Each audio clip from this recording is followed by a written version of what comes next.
Hello. Hello, everybody. Hello, Syntax. TZ. CD77. Epic. Rob. Yeah, I have brewed myself some tea today.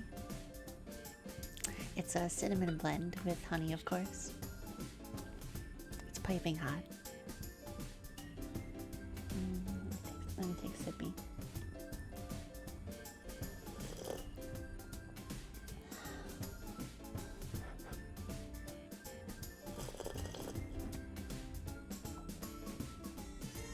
Oh, it's quite tasty, actually.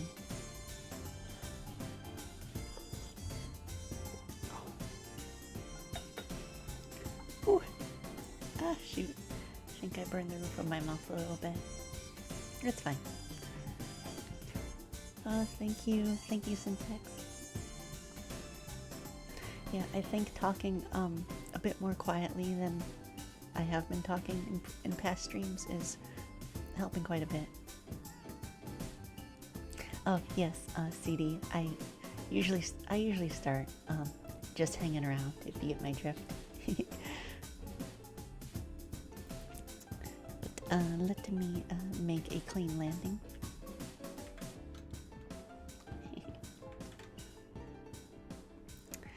Hello, hello. I am Spacey Batotelli.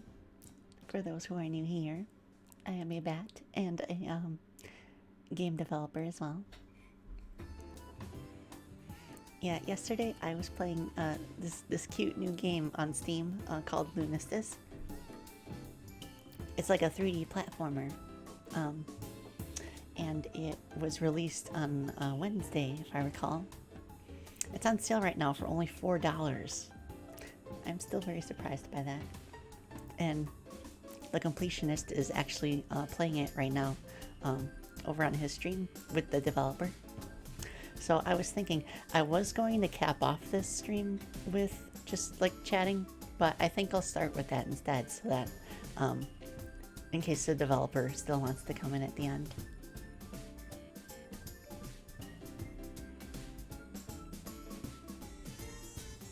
Honey and tea does pretty much nothing. Huh, interesting. Yeah, it does evaporate quite handily. I've also heard that warm milk with honey is another good choice for soothing the throat. I remember trying that a few times. I couldn't quite get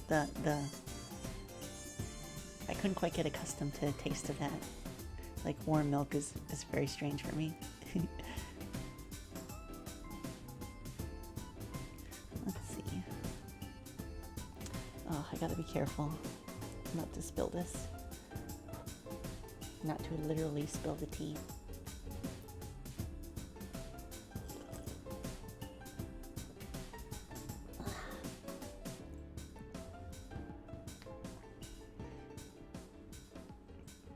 Very nice. And my mug has a lid on it, so it can stay warmer for longer. Yeah, Chatty Betty. I had to temporarily disable the Freedom Planet Factory Redeem because I ran out of facts. I have to repopulate the list at some point.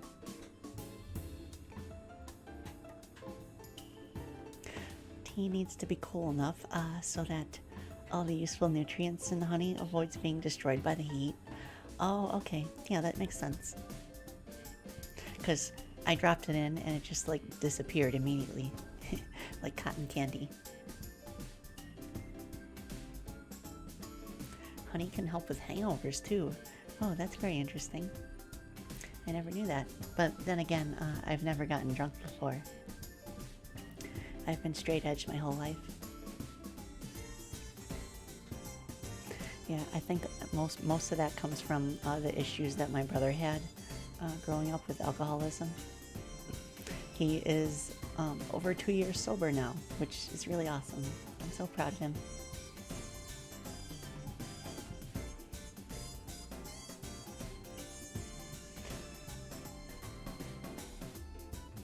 Yeah, and then there's just sugar.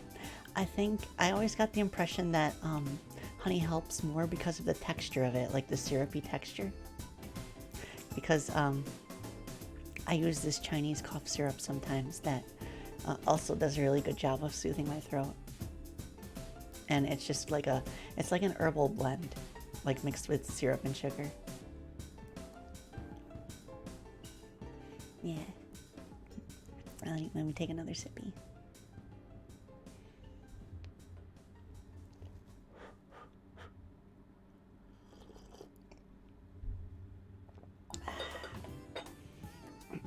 But in any case,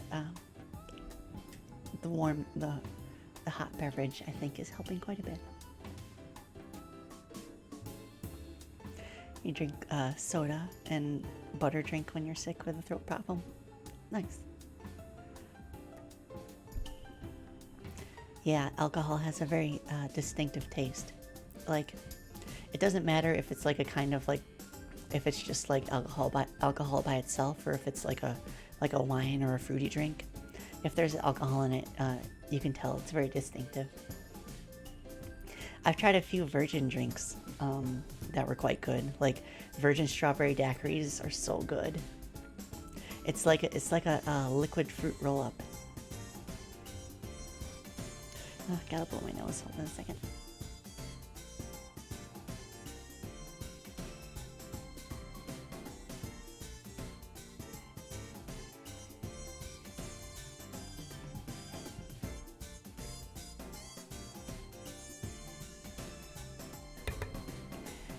There we go. Yeah, it even smells like that. Like, you can especially smell it in like rubbing alcohol for like medicinal purposes. Ethyl alcohol.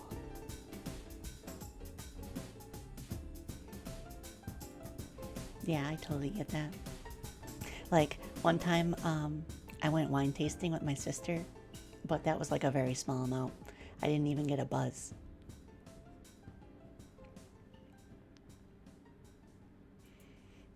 Tastes like someone put a squirt of hand sanitizer in the drink. Yeah, yeah. Yeah, I almost didn't make it to the stream because Paige was sleeping on my lap. So that would have been quite the technical difficulty. But thankfully she had to get up to go to the bathroom, so it worked out.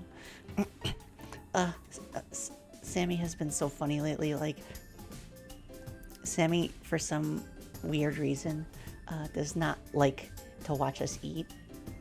So whenever we sit down and have dinner, he'll go to the door to the backyard and just like keep scratching at it until we let him out. And he doesn't have to go to the bathroom or anything. We just let him out and he just stands out there until we're done eating. So we've learned to ignore him during that specific situation because we know that he's just being a brat. He can't stand the sight of other people consuming food and himself not being able to at the same time. Some dogs eat to live, and others live to eat. Sammy lives to eat, and Paige eats to live.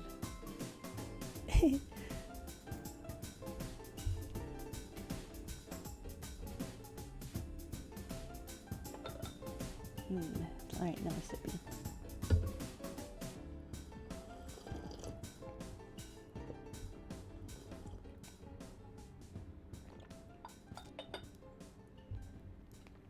Shoo. Okay. Minerals. Yeah, my desk space is quite cramped. I have to make sure that I don't drop any condensation on my keyboard.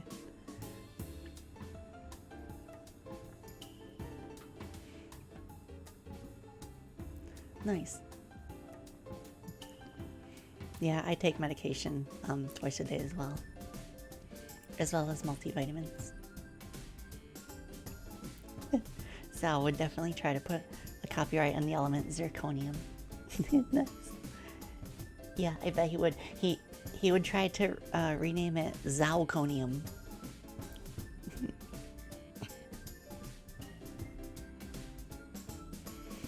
Yeah, I gotta think of some other interesting Freedom Planet facts that I could put in the next stream.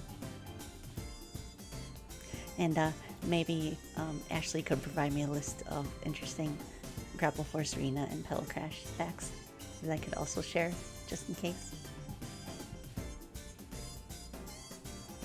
Yeah, I still have to talk to Ashley, see when we can do another collab. Because I want to play games together.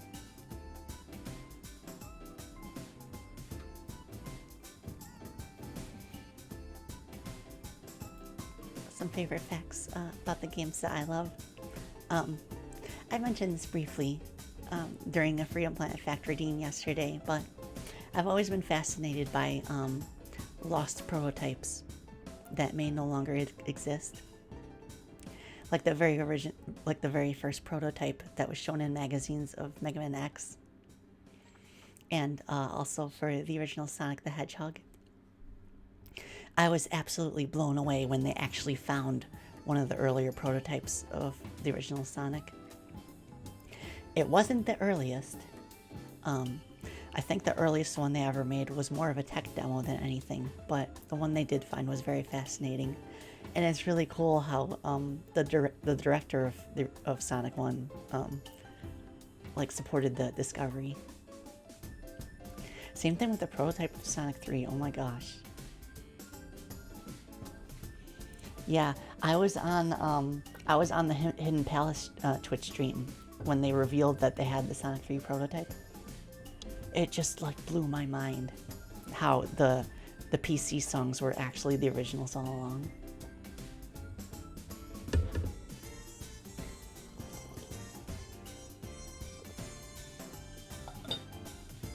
It's kind of a thing where it answered a lot of questions about the soundtrack, but it also produced many more questions in the process.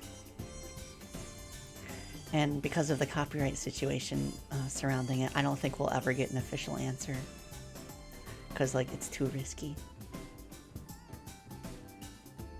But someone at some point in Sega royally messed up with that. And because of that, the soundtrack of Sonic 3 has been changed forever. Yeah, that's, the more I learn about, like, Sega's early years, like, the more I could tell, like music licensing and all of that was, like, completely new to them. And they may have made some colossal mistakes with the way that they signed the contracts with the musicians. And I think, in some respects, it seems like they didn't really know just how popular Sonic would become in future years. And, like, so they didn't really, like, do their due diligence with, like, the music deals or anything, because, like, who could have expected it to last 30 years and be one of the most popular gaming franchises of all time.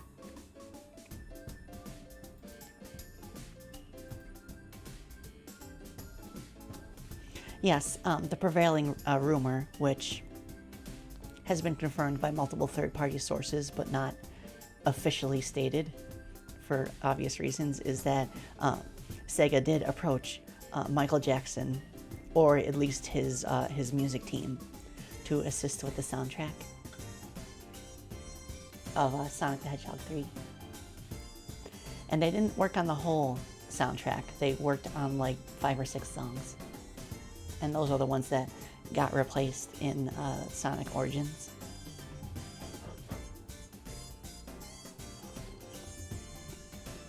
There's a few fascinating articles and videos on the subject.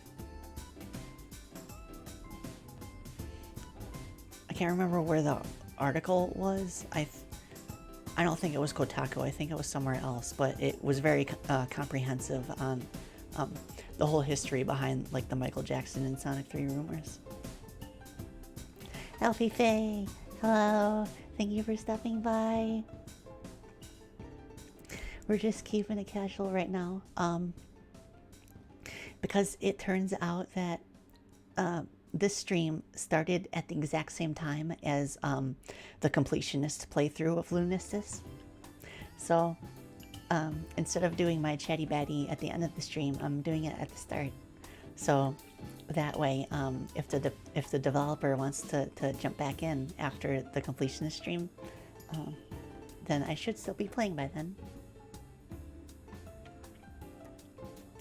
Yeah, that was one of the early prevailing rumors about Michael Jackson and Sonic 3, that he bowed out of the project because he was dissatisfied with the Sega sound chip. I'm not entirely sure how true that is, because they did use his music directly, like in a more official capacity, in Michael Jackson's Moonwalker for the Sega Genesis. So I don't know. I think maybe it's because he was doing his tour in Moscow at the time. So it would make sense if he just ducked out because he had to focus on that and left everything else to his music team. Think about asking for Sonic Frontiers for Christmas. Yeah, I haven't bought it yet or played it, but I plan to someday. I think what I'll do is that I'll cycle it into playing the Sonic games in chronological order on my streams. And then it'll be a new game that we can all experience together. Sippy.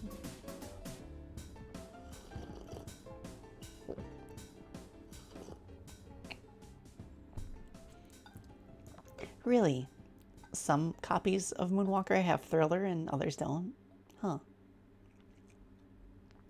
Is that a regional variant, or did an earlier version not have them, or a later version?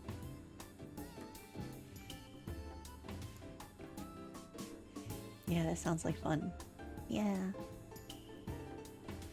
Yeah, and the whole thing with the Jetsons too, with Hard Times being the music for Ice Cap. Yeah, I remember talking about that with Woofle, and we were both in agreement that, yeah, musicians love to recycle their old work for new things if they can. And we actually did that with a few of Freedom Planet 2's music tracks. I think the oldest song on there is the boss music for Zowland. That's a very old song of mine. I think I made that like 15, 16 years ago. And I sat on it all the way until I met Woofle. And when we were thinking about songs that we could make for the original Freedom Planet, she actually gave me like a draft of what that song would sound like as stage music. We ended up not using it, but we did end up remaking it for the sequel. And then it ended up being kind of like a leitmotif for Zowland in general. Because, like, so the boss music of Zowland is older than the song for Zowland itself, and the song for Zowland itself is based on the boss music. Have I played Sonic 3 Angel Island Revisited? Yes, I have. Very impressive work. And I really appreciate how, like, you actually need like a legitimate copy of the game in order to play it, because it just kind of like injects all of its code into the game. So that's really cool. They don't have to worry about like copyright issues in that case.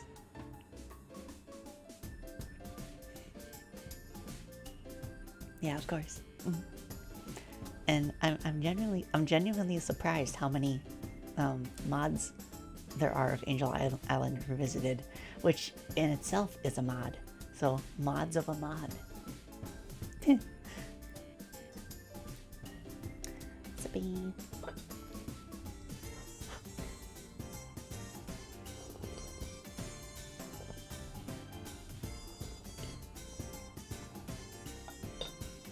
Ah.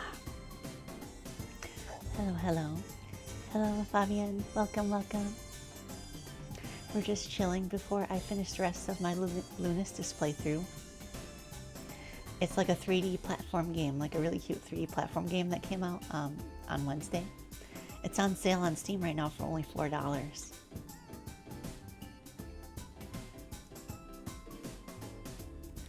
Oh, you like how the glare on the gem on my necklace moves depending on my angle? Yeah, thank you. That was really fun to experiment with. Okay, let me get you a closer look. Shiny gemstone. Yeah, I got a kick out of coding that.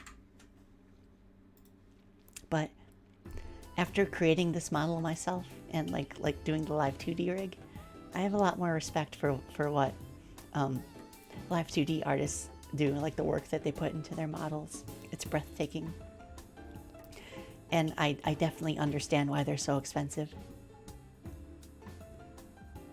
Because you're basically drawing every individual part of the model as its own object. Like, even like the back parts of my hair that you don't ever see, like they're full models. Like I drew the full hair strand just so that I could do like the 3D rotation effect. And like for more anime style or realistic characters, the hair takes so much more work because they have so many more individual strands that they animate. It's very impressive stuff. And like, gosh, I can't wait for my new model. I haven't seen the new model yet. My artist is still working on it, but I have a feeling that I'm gonna love it. I can't wait. I don't have a concrete date yet for my official debut, but I'm really gonna push for like the first week of January, and that way I'll have it for the new year, and then I'll be able to start playing all of the Mega Man games in January. Like I'm gonna have like a whole event called Mega Manuary, and I'm gonna play through. I'm gonna try to play through the first 6 classic Mega Man games, and then like the first 4 X games, and then we'll take it from there. But it'll be awesome to have my new model for that. I can't wait. And yeah, I'm commissioning the model, and I'm also getting like a new overlay, and I'm gonna work on new like animations and screen transitions and stuff. I'm gonna give it the same amount of attention and care as I would any of my game projects. Oh, welcome, Pete. Oh, welcome, Scatterbrain Pete. You're not late at all. I have decided to do the Chatty Batty before I play the game this time, because completely by coincidence, the completionist playthrough for the Indieland charity stream is at the same time. Like he's playing LUNISTICE right now, so, and the main developer is there. So I'll chat first, and then I'll finish playing my playthrough of LUNISTICE, and that should give the main developer some time to jump back in if he feels like it. It's okay, Sippy.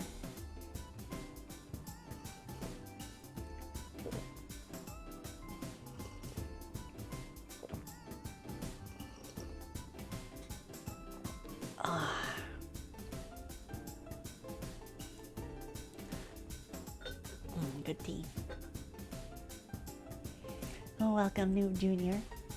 Hope you're doing well.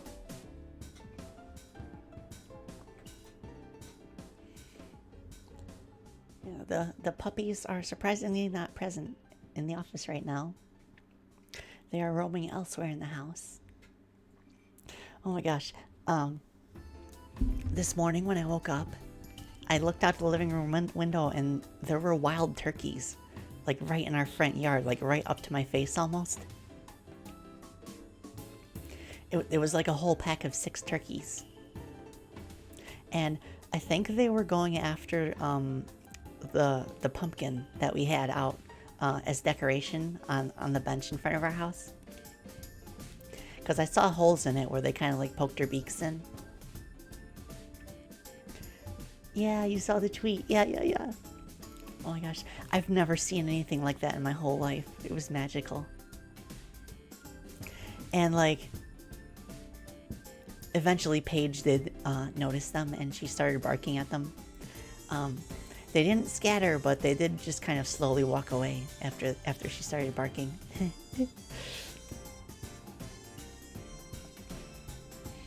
Oh my gosh, that was so amazing.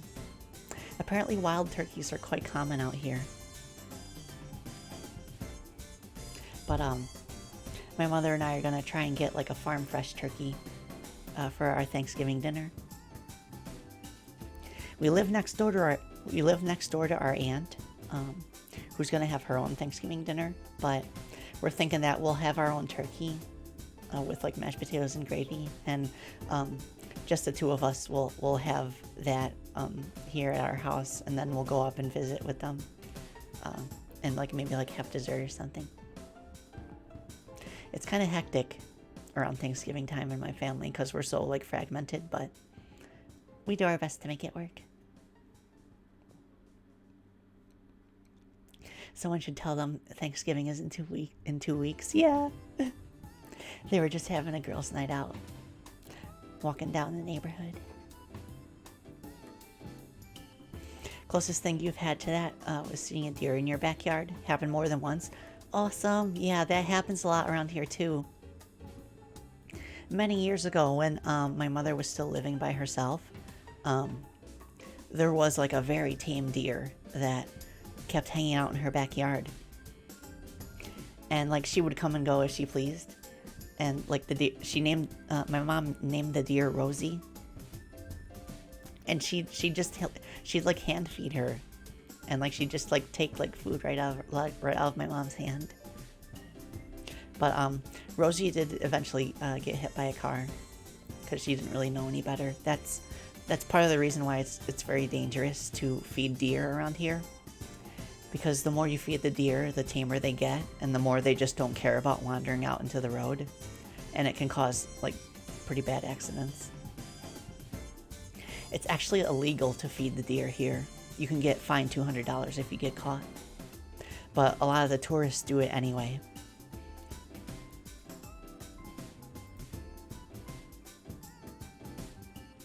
They don't celebrate Thanksgiving in Poland. Instead, you have St. Andrew's Day. Nice. Yeah. I lived in Europe for a couple of years. And like Thanksgiving is like strictly an American thing. But there are like rough equivalents. Like I think Denmark has its Halloween like closer to the summer than in the fall. Oh, you had a turtle in your backyard? I ended up giving it away and it was accidentally named Larry. Nice. I remember my parents getting me a pet turtle when I was growing up. And I named it Squiggy. But eventually Squiggy had to be released in the wild so that he could mate, or else he would have a premature death. So we let him go, and he started a family out there in the wild. Yeah, Denmark celebrates Halloween. I don't think it's called Halloween. I think they have a different name for it.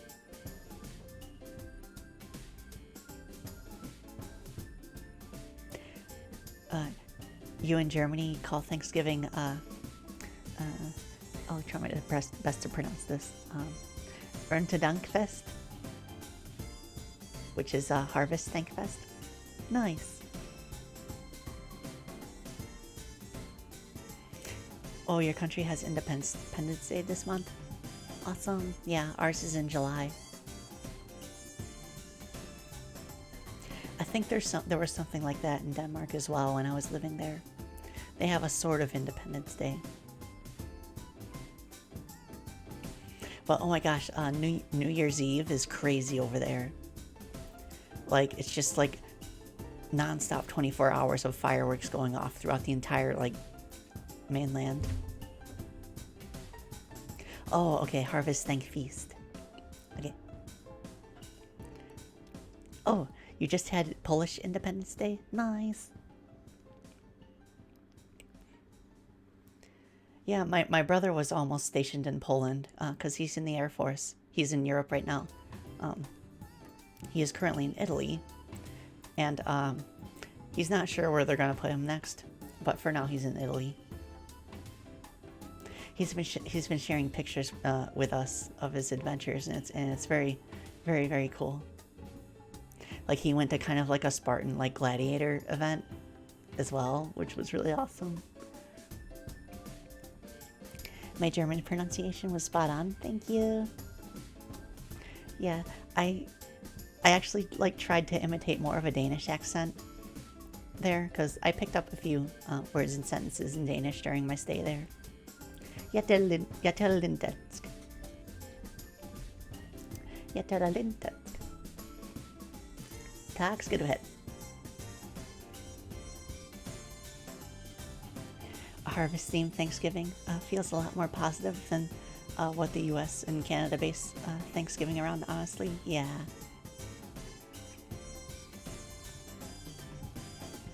And I think the really weird I think the weirdest thing for me about Thanksgiving in America is that, like, immediately after, the day right after, is this like kind of a holiday, I guess, like an event, more of an event called Black Friday.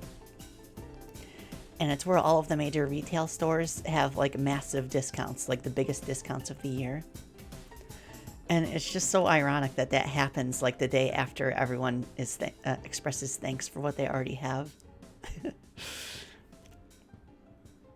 How ironic.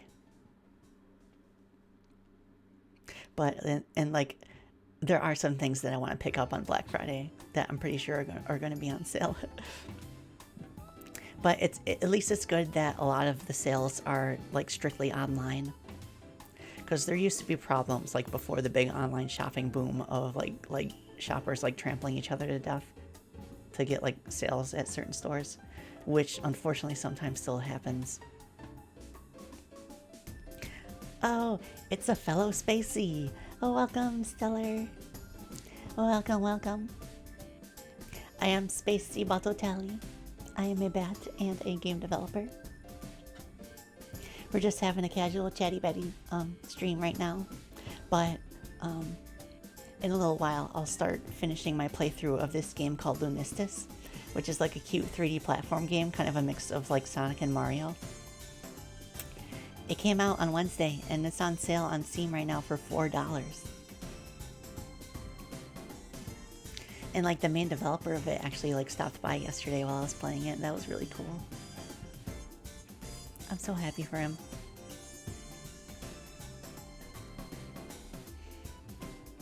Yeah, capitalism. Okay, Black Friday started because retailers noticed that sales went up the day after Thanksgiving. Mostly because families were going on shopping trips together. Oh, okay, yeah, that makes sense. That makes quite a bit of sense. And it's kind of interesting. I feel like that's like a similar case as, like, daylight savings time, where it kind of started for completely different reasons, but those reasons have been antiquated by technology. Okay, sippy.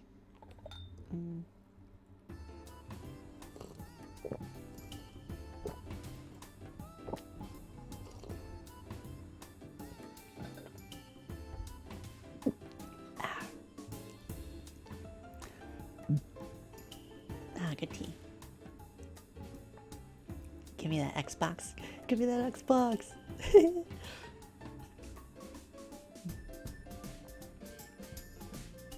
Thanks, Ben Franklin. Yeah, I was aware of, like, the reason it's called Black Friday is because, like, in terms of finances, if you're in the red, that's bad news, but if you're in the black, that's good news.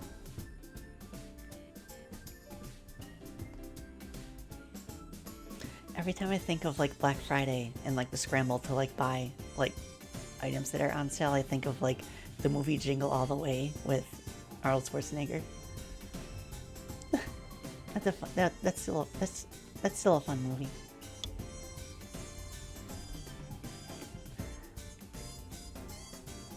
The funny thing is, nobody is actually buying an Xbox. Everyone now wants a Switch or PS5 or a Steam Deck. Oh, that's interesting. Yeah, I've never really heard of any, like, severe supply issues with the Xbox Series. Like especially the Xbox Series X or Series S. So that'll be good at least when we're working on the console ports of our games. Freedom Planet 2 is going to be our very first Xbox title, so I'm pretty excited about that. People were even crazy on Nutella and TVs. Oh yeah, I remember like Nutella is like crazy popular in Europe. Like during my time there. I never really liked the taste of Nutella, unfortunately, but I can respect it. And yeah, like flat screen TVs especially, if those have a steep discount, they're usually the first to go. Is it going on Game Pass? I'm not sure yet. I think that would be a good idea. So it's something that I could ask about with our publisher.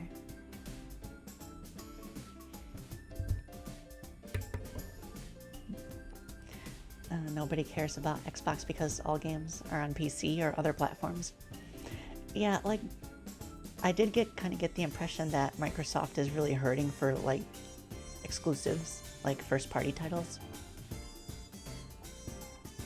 Like I can't really think of any franchises besides Halo that are like exclusive to Xbox. But yeah, Game Pass is a very good... I've heard that Game Pass is very good for like indie games and stuff. Kind of in a similar way that like PlayStation Plus is for PlayStation owners. We've been regularly putting the original Freedom Planet and Pedal Crash on sale on PlayStation Plus, and that's working out quite well. Oh, really? Starfield will be their first party game next year. Every time I see the word Starfield, I can't help but like pronounce it the way Garfield's pronounced. Starfield. Like even if I try to pronounce it like Starfield, if I just say Starfield, it just comes out like Garfield.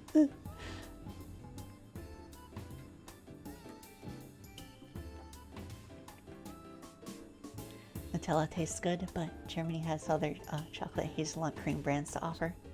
Yeah. Yeah, they have a few in the US as well. But personally, I don't really have much of a reason to have a chocolate spread. Like if anything, I'll just get like a chocolate buttercream frosting for cookies. I don't mean to brag, but I make a mean double chocolate crinkle cookie. I can't wait to start cooking that again. I actually got like ingredients for it recently. It's traditionally baked like during the holiday season, but I like to bake it all year round. It's basically like the cookie batter, like imagine chocolate chip cookies, but the cookie batter is mixed with melted chocolate. So it's just a chocolate cookie with chocolate chips in it, and you roll it in confectioner's sugar, like powdered sugar. And that makes it crunchy on the outside and super soft and chewy on the inside. That's like my signature, like what I'm most famous for in terms of baking.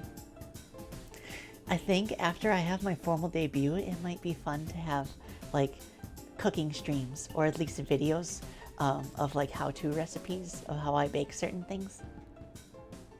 That might be fun. Sounds too good to be true. Oh my gosh. Yeah, it does. And my mother makes really good Rice Krispie treats as well. Like I would have made crinkle cookies earlier, but I'm still attacking the Rice Krispie treats. But they're almost gone, so. I honestly can't remember the last time that I bought like store-bought cookies, because I just like I like baking them at home all the time. Sweets. Yeah. Sippy.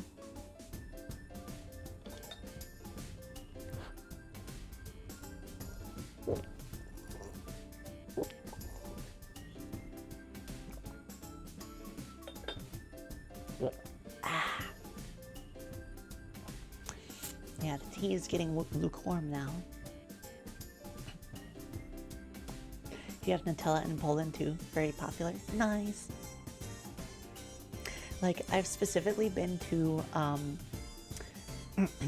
I've been to Sweden and Denmark in terms of like living there, but I've also visited the UK and Iceland. Those are nice places as well. Chocolate chip cookies are delish. Not many people bake them in your country. Oh, you're better off buying those in stores. There's like a local supermarket chain up here in New York called Wegmans, and one of my favorite things to get there is they have these chocolate mega chunk cookies, which are basically chocolate chip cookies but with like chunks of chocolate bar in them instead of like chocolate chips. Oh, it's so good. I like tossing them into the microwave for 15 seconds and it softens them up and makes them nice and gooey. They also make like really amazing submarine sandwiches. I'm very sad that the place that I live right now doesn't have a Wegmans nearby. I have to drive like an hour and a half to get to the nearest one, but whenever I do, I always get the subs and the cookies.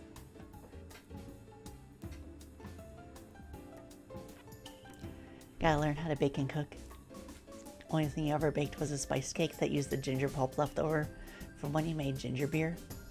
So it was more of a gingerbread. Nice. I can't say I've ever made gingerbread before. But like there's tons of like basic recipes that you can get started with just to like try your hand at it. Like I make pretty good fried rice as well. Like I bought a wok for it, and I like mixing the rice with like oyster sauce and like a little bit of soy sauce and green onions and a little bit of fruits and vegetables, that sort of thing. Did turn out good. Awesome. Your mother makes a whole cheesecake or apple strudel and makes small cookies out of leftover dough from those. And those are always plain cookies, never chocolate chip. Oh, that's really interesting. Yeah, like sometimes when I'm making like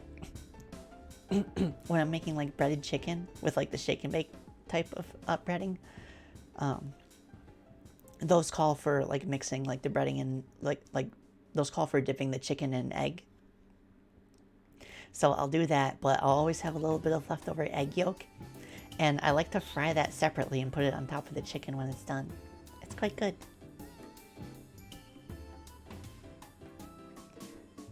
Oh, you fry some meat and onions and then add a mixture of flour, water, and spices. Nice. Oh, that sounds good. I haven't had lunch yet, but I did have a Rice Krispie treat, so I should be good for the rest of the stream. Speaking of which, it is almost 3, so I'm gonna take a quick pause to check on the puppies and do a few other things, and then when I come back, we'll finish the rest of LUNISTICE. So I'll see you all in a bit.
Hello.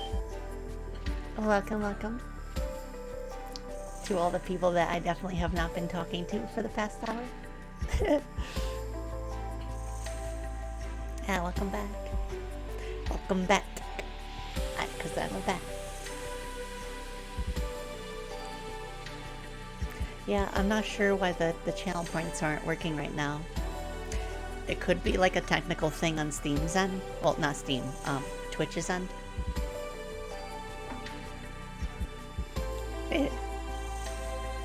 Yeah, it has been an hour already. I'm floored. But, okay, yeah, almost hour. Still, like, 54 minutes? 56 minutes? Oh, okay, yeah, that makes sense. 57. Alright, so, on the last episode of Space Battotelli Show, we completed the first 4 stages, and we have 3 to go. I wonder what the keys are. And like the notepad things.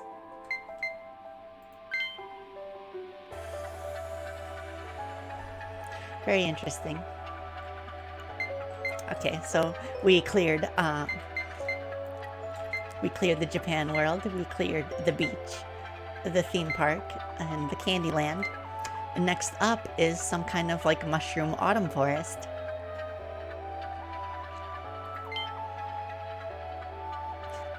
I'm very curious to see what those keys are. Maybe it's like a post-game thing. Oh, look at the leaves. This is kind of what it looks like up here right now.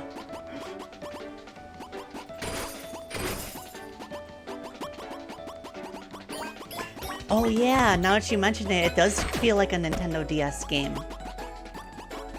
I've been comparing it to like PS1. But like the frame rate, like especially, like makes it very reminiscent of the original DS.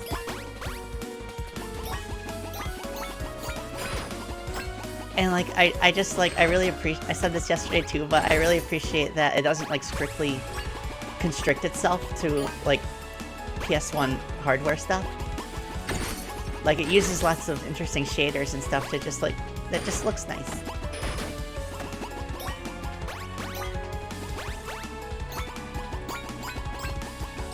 Collect the cranes. Okay. Oh, I missed one. There we go. Okay.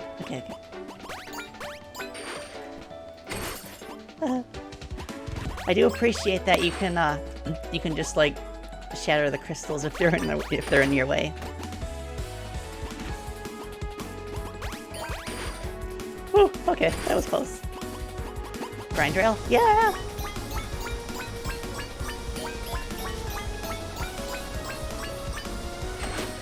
Nice. Yeah, the grind rails first appeared in the theme park area, and I know all the tricks that Dev has up his sleeve. Sometimes he puts enemies on the rails and you have to pay attention. Nice.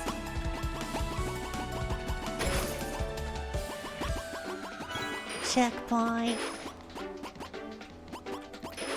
You should grab this game. It's on sale right now for only $4. Okay, what's this do? I don't get it. Oh well.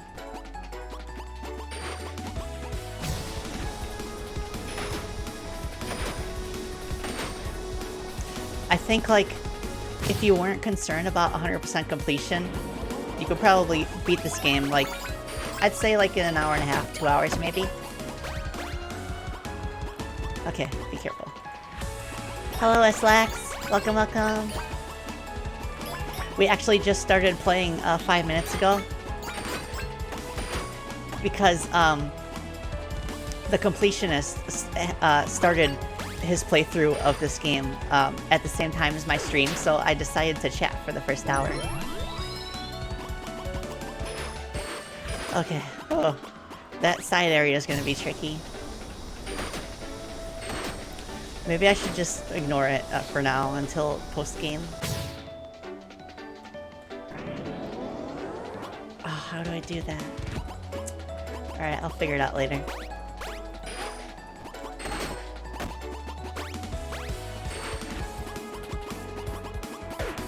So the stages is really good. Nice. Ah, no! Okay, I just gotta be careful. I've already died twice to that, so I'm gonna commit to it.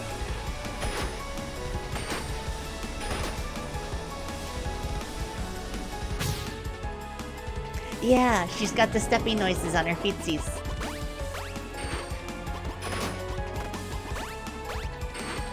Like, I remember playing the demo of this last month, and like, the steppy noises took me by surprise. Ah! Okay, so I really don't get those things. Do they kind of give you like an extended jump?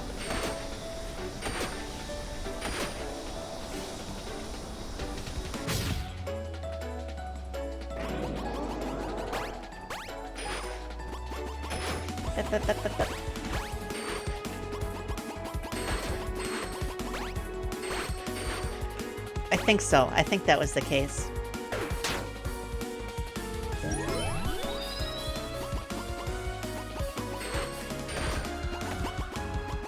Yeah, I do recall seeing a game that was like very similar to Mega Man Legends aesthetically. I think it was called Metagal. Like the demo for that came out like a year or two ago, I think, and we haven't really heard anything about it since. Okay, I got it.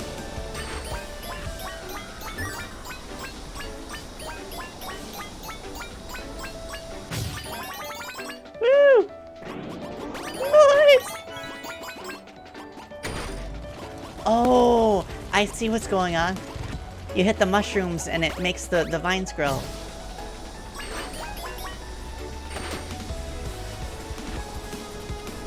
Oh, that's gonna be very tricky to beat without dying.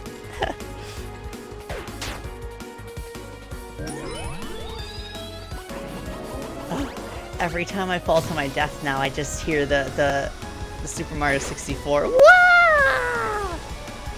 Wow!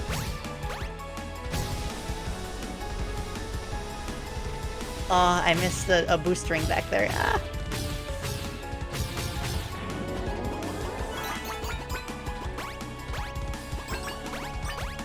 No!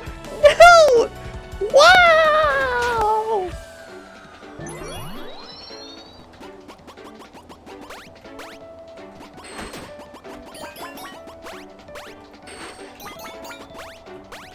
Speed.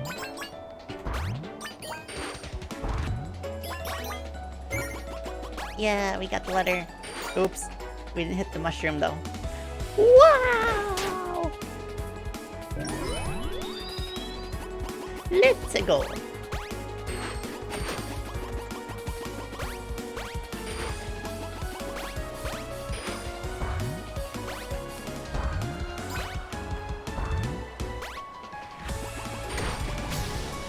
There we go. Whoa, jeez. Up. We can lay the controller down here. Nice.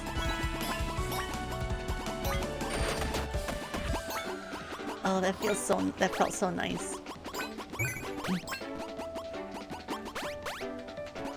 Sonic Heroes, Sonic Heroes. La da da da da da da da da. Oh no, I missed one. Oh, okay.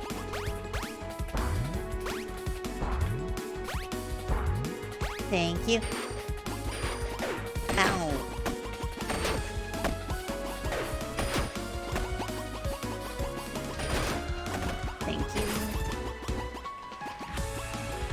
Yeah, it is kind of like a mix between Crash Bandicoot and like Sonic Adventure.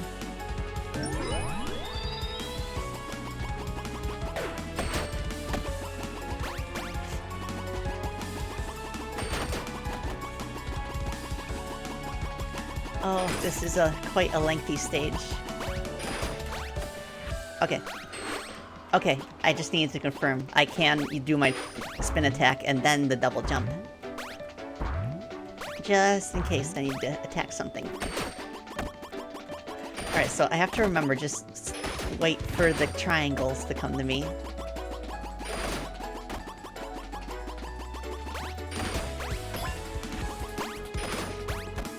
Okay. Nice, we made it. Nice.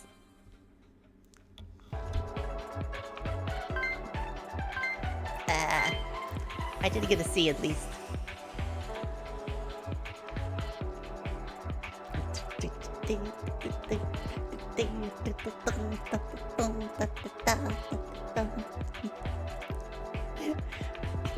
Frog Forest. I actually haven't given Sonic Heroes a proper playthrough before. So that'll be very interesting once I get around to playing Sonic games.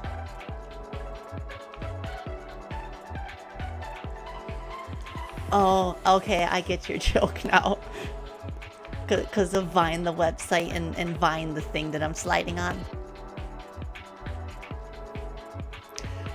Was I involved with the Lilac mod for Hat in Time to some capacity? I was. That was an official collaboration between myself and the creator of A Hat in Time.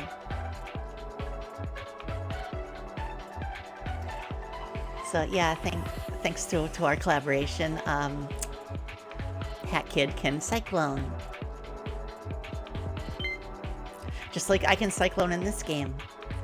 Forest Melancholy. Well, this music is a bit more melancholy. You know what? Oh, you know what this stage kind of reminds me of? It reminds me of like the autumn track in Mario Kart Wii.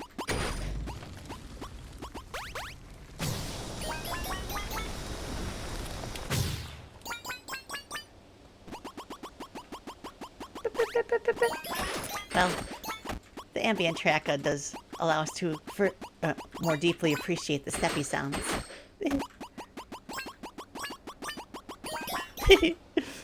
Steppy, steppy, steppy. You know, that thought did cross my mind, because we haven't had a boss encounter yet in this game.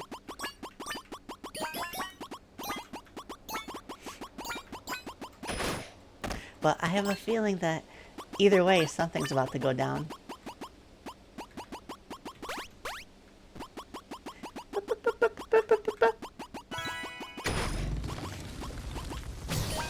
Thank you.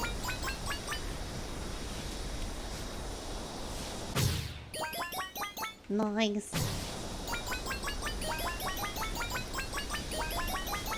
Rolling around at the speed of sound.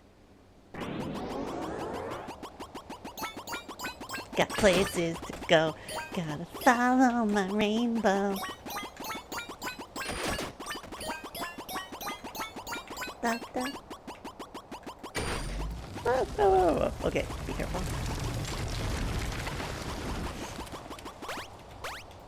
Okay, we're good. Oh, I missed it. No! Wow!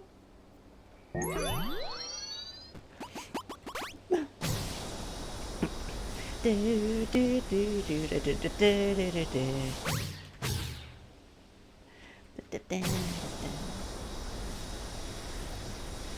Follow me, set me free. Oh, I think I see a shortcut. Ha ha ha. Ha ha. Nice. Ah, oh, okay, okay. That came out fast.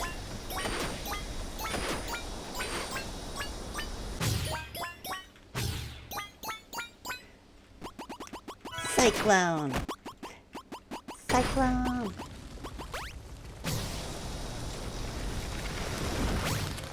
Jump, jump, jump. Ah. Okay. We're doing good. Attack this. What is it?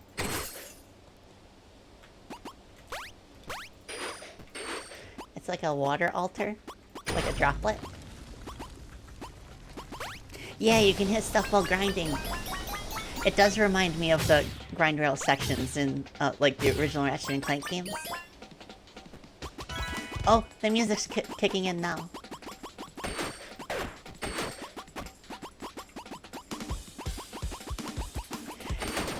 You know, now that you mention it, it would be kind of cool to have, like, a Freedom Planet, like, character cameo, but the developer,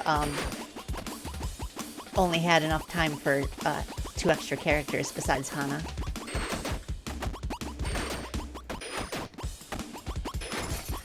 Oh, what's this?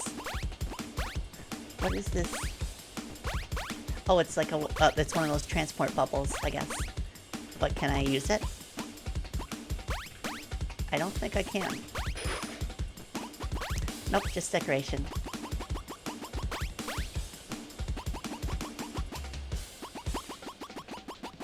Wishing you a pleasant stream. Thank you, Anne. Hello.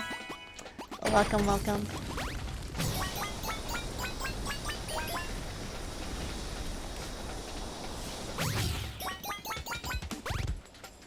Oh yeah, now that you mention it, it probably is too small to transport Hana.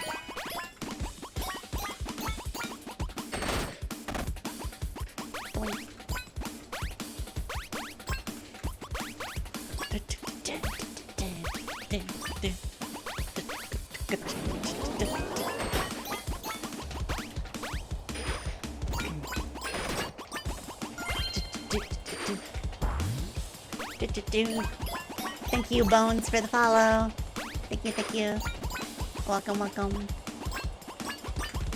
Oh, okay.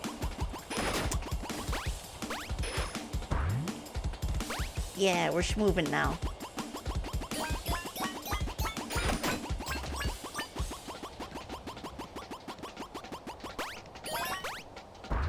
Boink.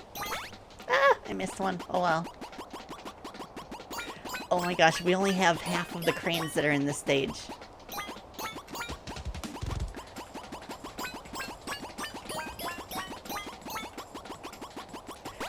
Oh yeah, treetops from the original Spyro. I really liked the Reignited trilogy. When I was a kid, I only played the second Spyro game. So it was really nice to experience like the whole trilogy. Well, actually, I did play a little bit of the third game. Ow. Okay, so there's another one of those altars. Oh, I think I know what's going on. Every time I unleash an altar, it maybe makes the droplet a little bigger.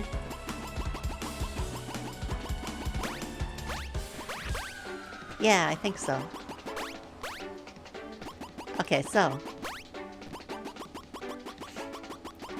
I think this is another route that we haven't been on yet. No pun intended. And begin! Nice. Whoa, whoa, whoa. Oh, and I see what's going on. Another layer of the music track gets added every time I break one of those water altar thingies. Blink.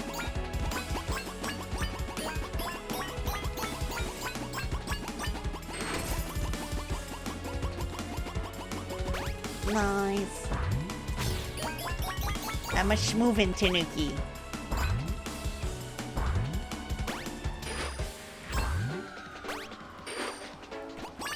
Love when games do that with music. Yeah, me too. It does take some extra setup, but it's definitely worth it.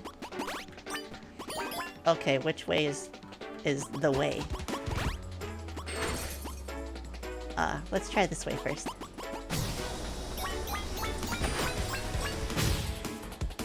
Yep, this is the altar way. Nice.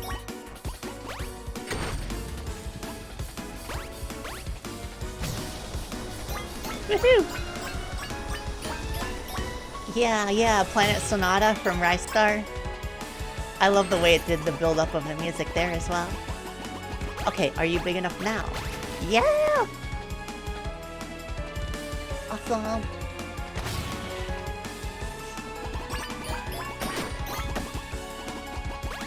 It's really cool how the water bubble gimmick that was introduced in the second level, like, continues to be repurposed in interesting ways.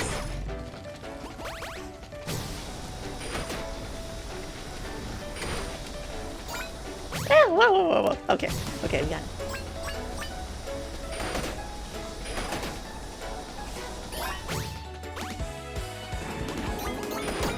Nice.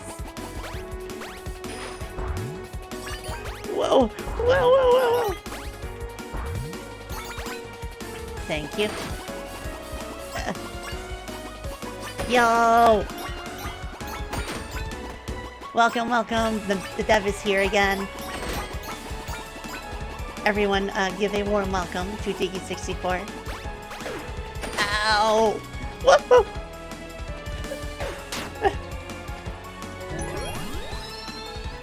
Nice. Okay. Yeah, I was just talking about how, it's really interesting how, like, the water bubbles are used, even though they're introduced in the second level, they're used in every level in different ways, and in this way was pretty unique how it was like an entire set piece that you had to build up.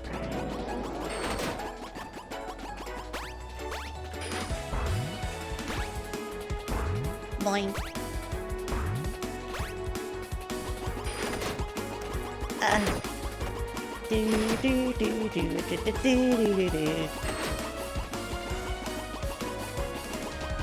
I'm very glad that Hana is easier to control on these slides than Mario would be.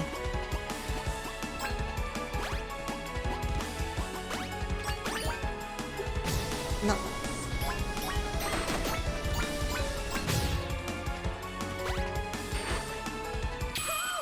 Go! Yeah! Yeah, I've gotten used to the grind rails now. I see all of your tricks. B rank, nice. Battle for Bikini Bottom. I remember that. I remember the day that released, but I haven't played it. Nice. Okay, so the next world is something like a relay race or something. Oh yeah, like we were just kind of like fantasizing about what it'd be like if like a character from Freedom Planet was one of the guest characters, but it's still really cool that you managed to add 2 additional characters. Ooh. Dramatic music. So it's like a mountaintop level. Definitely talk about this for the next game. Awesome! Yeah, I'll give you my contact info on Twitter once I'm done streaming.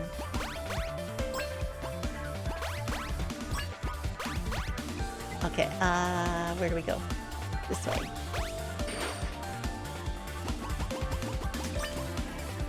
We're scaling the tallest mountain.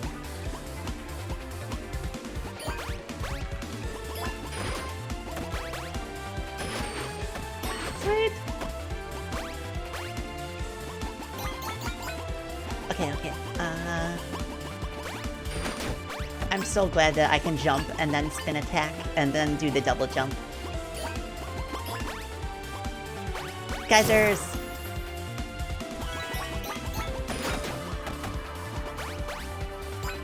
Okay,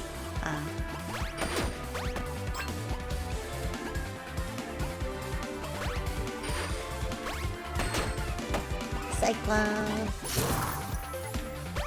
Whoa, okay. I believe this is the way forward, so I go secret. No turning back. Oops. People really, really like the guest characters, so you'd like to expand on that in the sequel a little bit? Yeah, like even though you were planning on like 5 guest characters instead of like just 2, you still picked a good 2, like in terms of like the stat differences.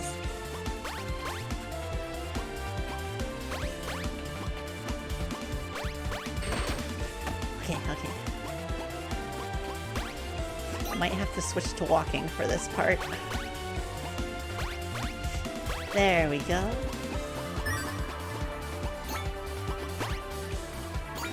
Nice.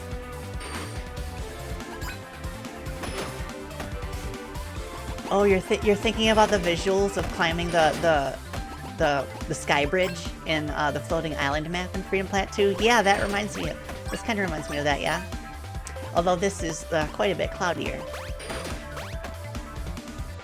Okay. Boink. Those are some cool, like, spring-like gimmicks.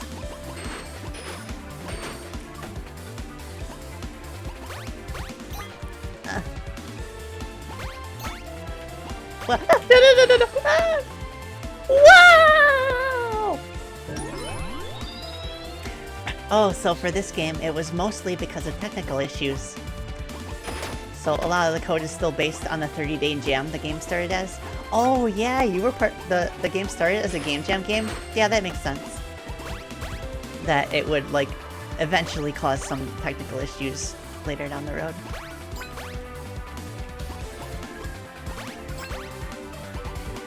Because you can never really like anticipate like how big like a game jam game will eventually get. Alright, I see 2 paths. I think this is the optional one.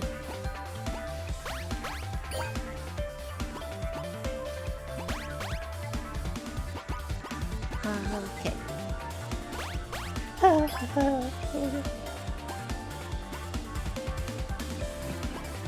There we go. Oh yeah, that's a good question. What was like the overall like dev time for this game?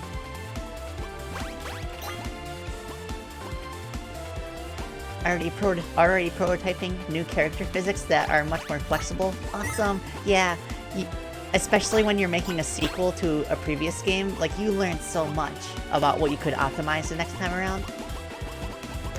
Like our experience with the first Freedom Planet really helped us for the sequel. Whoa, okay.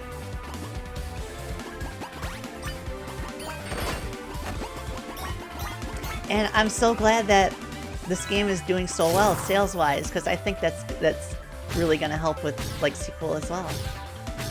Development of the sequel.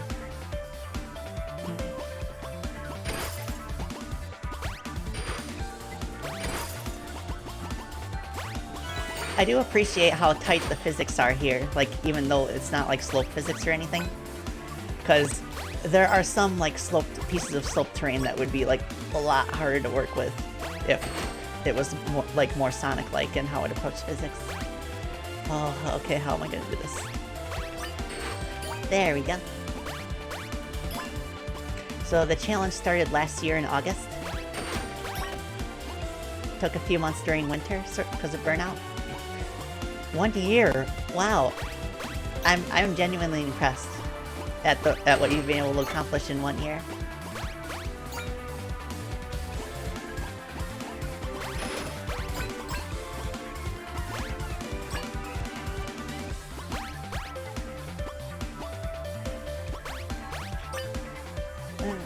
Yeah, the first Freedom Planet took 3 years, and then of course, infamously, the sequel took 7.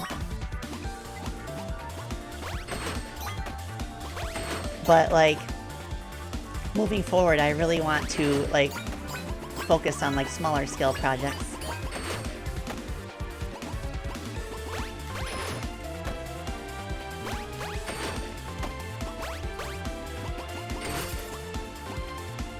May introduce some more mechanics that play with character momentum a little bit, but you don't want to go full Sonic with it. Yeah, I agree. Like, I think this is a fantastic foundation to kind of like have your own identity with the LUNISTICE series. So I definitely, like... I feel like at some point a game kind of tells you what it wants to be.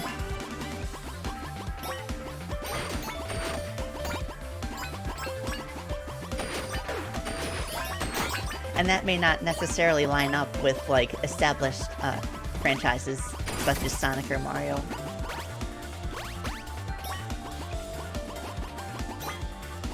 Okay, is there something up here? I do not see any cranes, so... okay. Yeah, it just felt right for the game.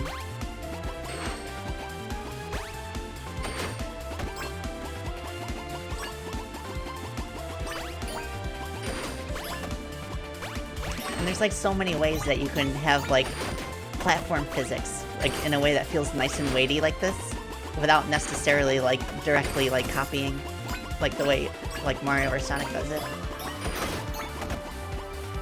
Especially if you have like your level design laid out in specific ways.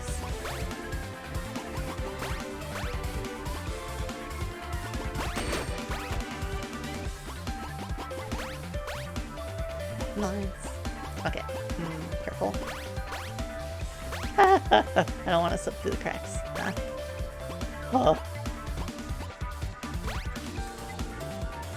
Okay, it's the finish line. It's the final stretch. Floor it. I almost got all the cranes this time. I think I only missed like one alternate path. B rank. Definitely want to make a more solid grind rail system. Yeah, I can already see some of the ways that it could be expanded on. Like, one point of critique that I would have for the grind rails is that the way the balancing system works with like the on-screen prompt that shows you where you have to lean, that does kind of get in the way of like seeing obstacles center on the grind rail. And like there's a few times that I've been caught by surprise because of that. But thankfully it hasn't detracted from the experience, and during my first few playthroughs I expect to die several times anyway. And by the time that I practice enough that I can do no death runs, I'll already have memorized what's on the grind rails. Oh, thank you for the gifted subby! Thank you, TZ. Enjoy your emotes, Scatterbrain P. Yeah, it does. I think that is a testament to how good the art direction in this game is, that people are like reminded of Super Mario Odyssey. Like, especially with these like panoramic views at the start of the level that give you like a far out zoom out of what's up ahead. It looks so good. Oh my goodness. Okay.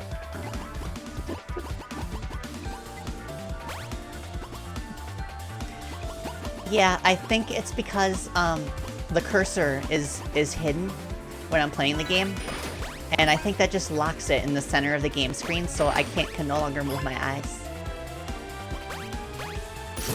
Because the eyes on my VTuber model are tied to my mouse position. Oh wait, something behind me though? Okay. Whew! Loose rings.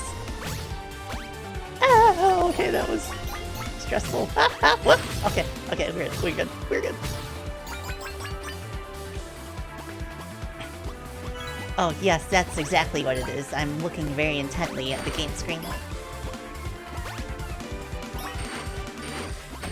It's so good, I can't stop staring. Oh, a water bubble. That must mean it's a side path. Ah. Woohoo! That was close. Oh. This game is so attractive to the eyes that I can't stop staring.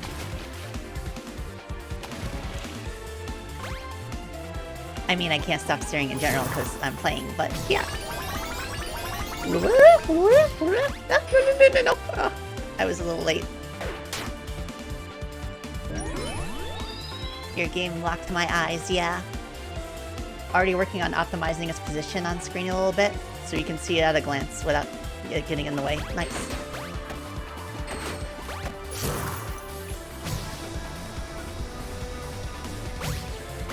Okay. I was prepared this time.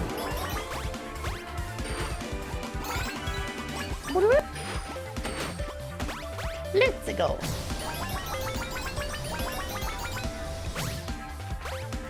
Ah, okay. I missed the cranes. Oh well. 2 paths. This is closer to the mountain, so I'll just go this way.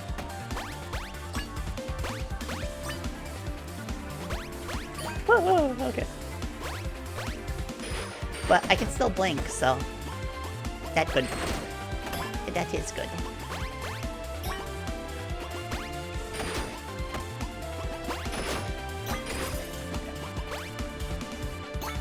There we go. Double jump. Oh yeah, DK64, how was your stream with the completionist?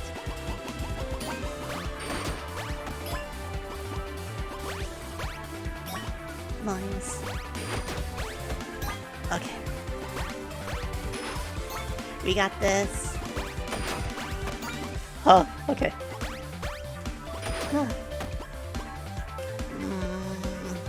Let's go this way. It was incredibly fun, very, very chaotic, with a very sleep-deprived Gerard. Oh, yeah, I can imagine. He's been playing so many games for this event. We kind of missed the window to apply, but we'll be in it next time, because we had so many things going on with our own release that we couldn't really pay attention to the streaming schedules and stuff. But I'm very glad that you were able to be showcased in Indie Land. That's really awesome. Gerard is such a nice person, and he's like so supportive of the indie community.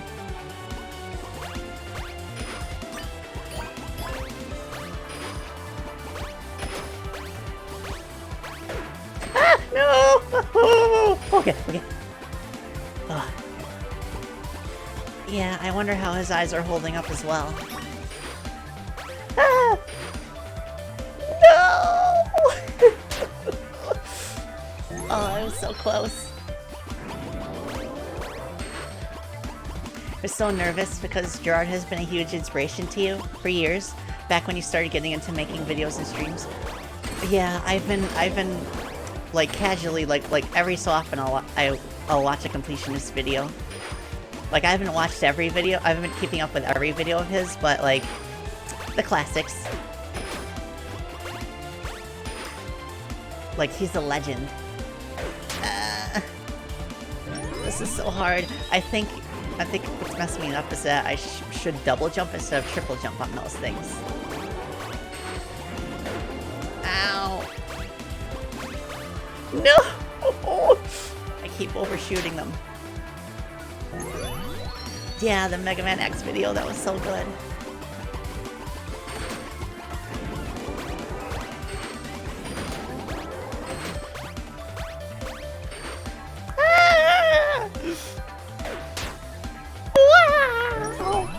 Every time I fall, I hear the Mario 64 falling sound. Yeah, he did express interest in reviewing Freedom Planet 2. I really appreciated his review of the original Freedom Planet. He actually finished that and released it, like, at the exact same time that I came out as trans. And, like, he immediately DM'd me and apologized for, like, not using, like, my new pronouns and stuff, but I said, like, it's absolutely not a problem, because I just came out. But he was the sweetest.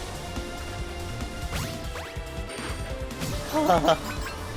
No, no, no, no! Oh, this is tough. Yeah, that was so cool of him.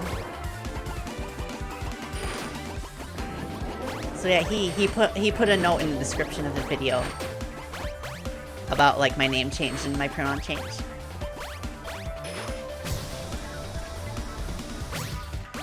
Oh.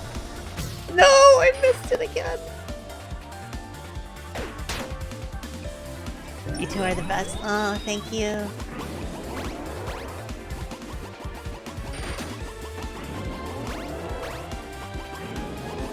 Yeah, absolutely. That's what I told them. Like you're good.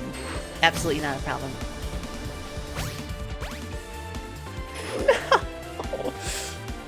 Oh. Is this the actual main path? Is this required for me to scale the top of the mountain? I think it is.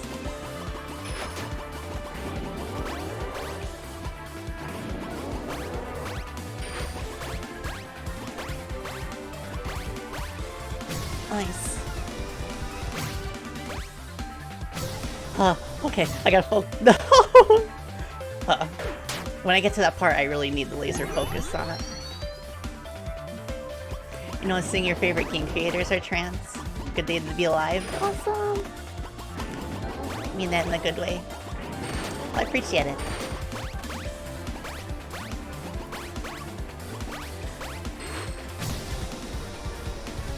Yeah, like, I've talked about it a few times when it's come up. The timing is just so hard. Yeah, I've talked about it a few times for people who are curious. But I tend not to give too much focus on it because, like, I am trans, but that's not all I am.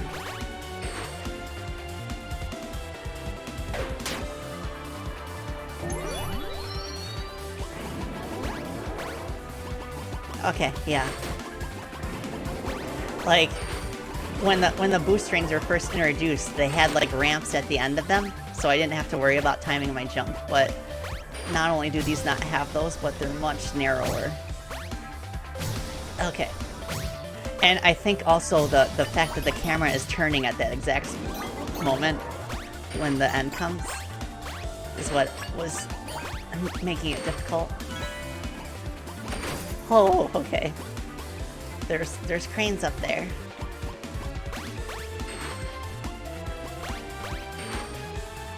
Oh, okay. No. Okay, good thing there's a checkpoint right there. I mean, I think we already have the lowest rank that we could get for deaths, so might as well go for the cranes. Huh.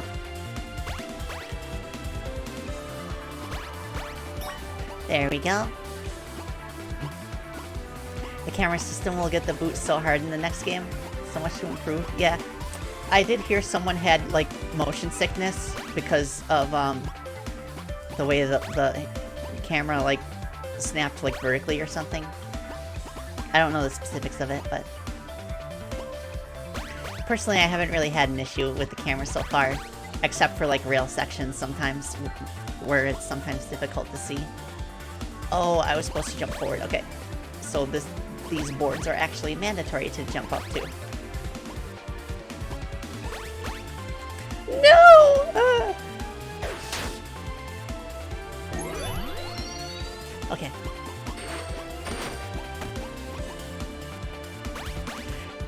I'm actually, like, just reminded of this really neat trick that the developers of the new Kirby game, the 3D one,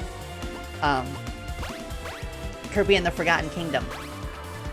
They use, like, camera trickery to where if from the camera's perspective, if it looks like you should be able to hit an enemy with an attack, you'll hit it, even if the attack's hitbox doesn't actually collide with the enemy in world space.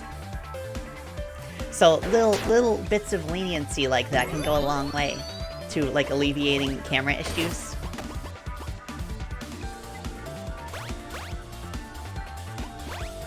But honestly, I'm impressed with how precise I've been able to be with a lot of these jumps, especially when I'm, like, trying to jump and land on a water bubble that's, like, floating in the middle of nowhere.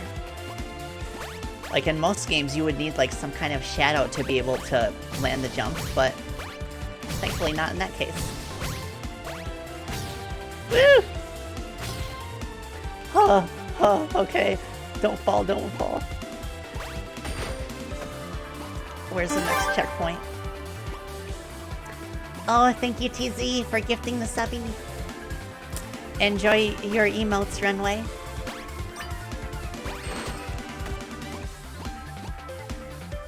Oh, right, Forgotten Land, not Forgotten Kingdom. Yeah, probably not super hard to implement. Like, the way I imagine that they probably did it was like a raycast from the character. And like comparing like the angle of the camera or whatever. Ah! I'll just tank these hits.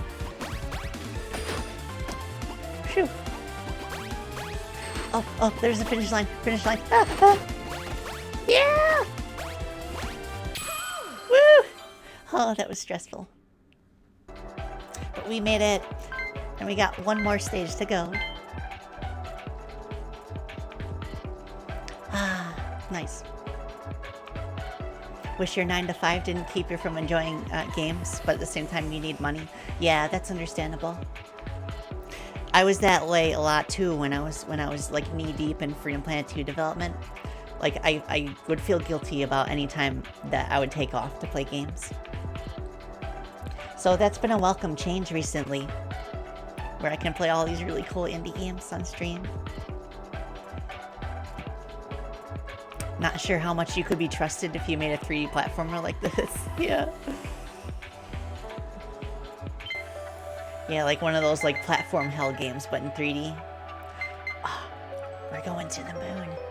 We're going to the moon. Yeah, you gotta do what you gotta do. Okay. Whoa. 3 levels. Cue the DuckTales song, yeah. Do do do do do do do. Do do.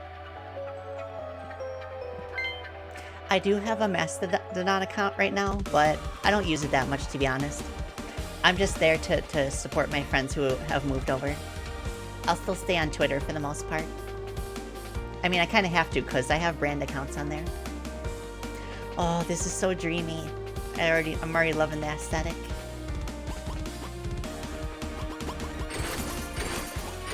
Outer space. The sky kind of reminds me of like the tutorial map, which was also in space. Woo! Mario Galaxy. Super Mario Galaxy. It is the same lines. But it's been long enough since the tutorial that it still looks unique. Oh boy. Let's just do it. There we go. Always appreciate a gentle introduction of new mechanics and gimmicks. Oh, and it's cool how every crane is a different color here. Woo! Haha! Triple jump. Oh, and the enemies are meaner. Sonic colors, yeah.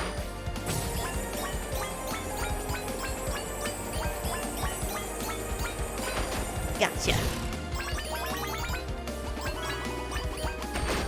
Oh. Fight the heartless. Woo, woo, woo! Okay. Alright, so these are gonna be a thing. There we go. It's cool how when you start running across the disappearing platforms, you keep your speed from the speed boost.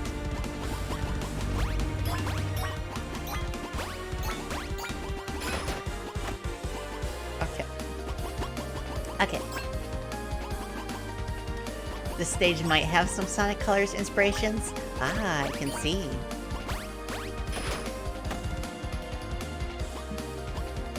Hope you don't mind dropping a follow on Mastodon. You might do it again when you open a more depth-focused account. Nice. Yeah, I've posted a link to my Mastodon account on my Twitter. But I'm not sure if like Twitter like ate the link or something, because like the links are kind of like interesting in that they have the @ symbol in them. Oh, okay. There we go. Ah, these are kind of like the rolling pins from Candyland.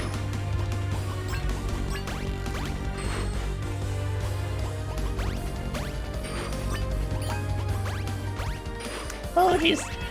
Oh.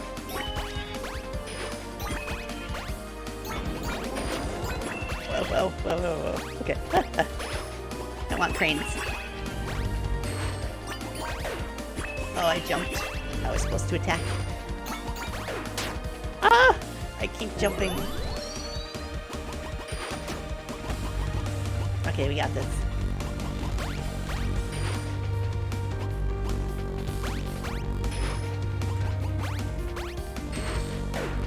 Ow.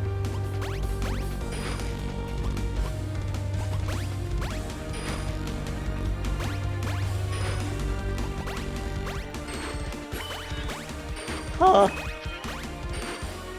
Okay, focus, focus, focus.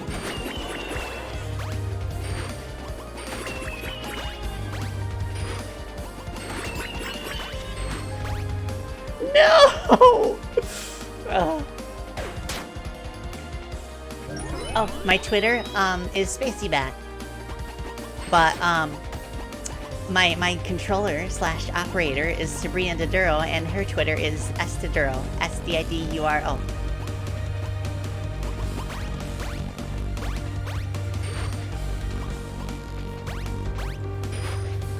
Boink.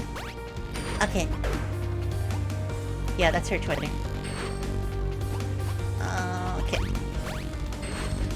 Boink. There we go. Oh, that was so close. Okay. I'm actually not sure what this little orb is, Falling Hana. It's been with me since the beginning, and I guess it's like maybe the source of her powers.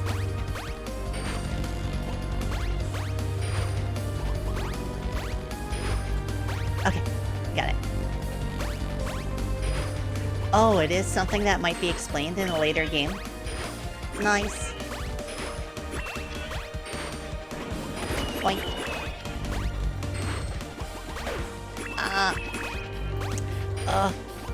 There's so much happening at once that sometimes I accidentally jump instead of attack. Oh, okay. Alright, very nice. Ah, I see. You've written pages of lore. That's always nice to have as a reference point, even if it doesn't actually come into play in the game itself. It just kind of helps build context and cohesiveness to the game world. Oh, okay. Okay, we got a checkpoint. We're good. We're good. There we go. So, I guess these are just regular platforms, but they keep my speed. Working on the lore since 2017. Nice!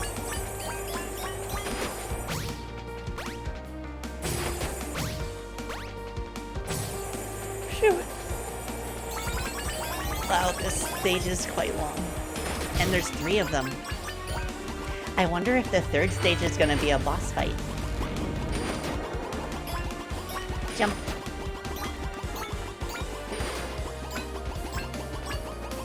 Okay. Oh, that's a big boy. I'm on the moon. Yeah, even it's a writing exercise to figure out why a gameplay concept or motivation exists. Oh. Oh, I see. I see. No. Oh, okay.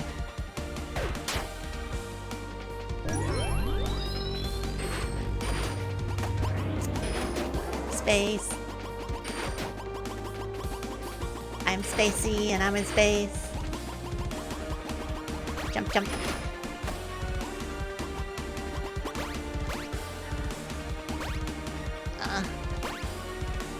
Okay.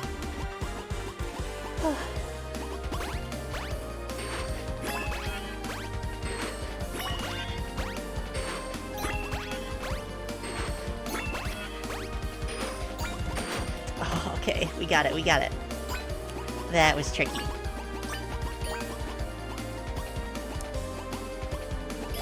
Would love to write plots for video games. Yeah, it's quite fun. Especially if you approach it from like a writing background and like you like kind of have to consider like the gameplay elements. It's an interesting challenge. Just like the interactive nature of the medium means that like there's specific things that you need to account for.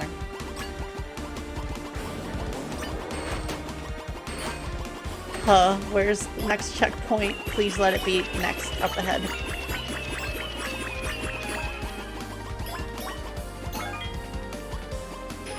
There we go.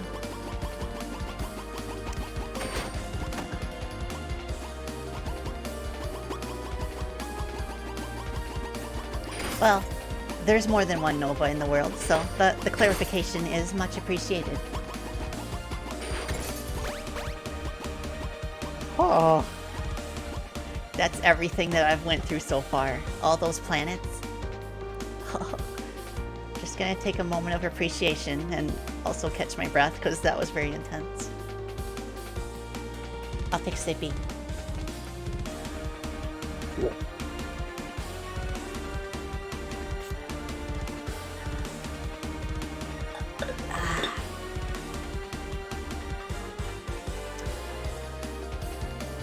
Oh, that was good.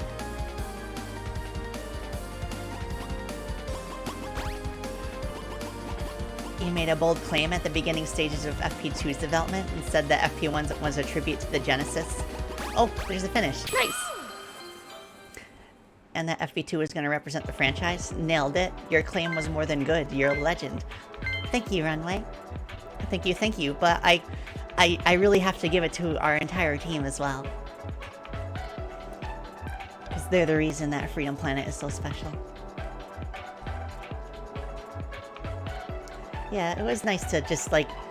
I really like how the end of that stage just had a place that you could perch up on top and just like stare at everything you just went through. I really like my moments of appreciation in games.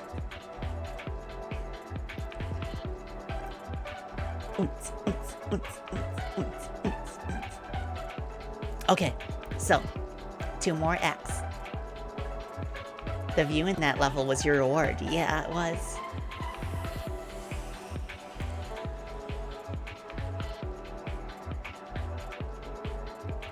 Okay. Next act.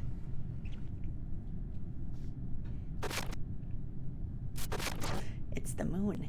Except it's not a moon.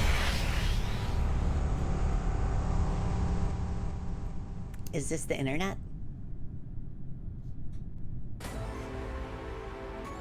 Maybe. Okay. Oh, can I break these big crystals? I can. Yeah. Oh, this is cathartic. That's no moon.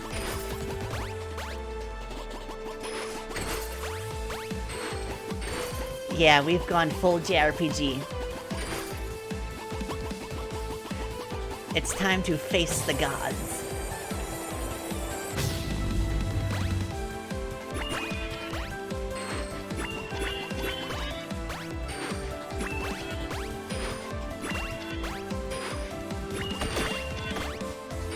No, I missed it. Okay. All right, let's try again.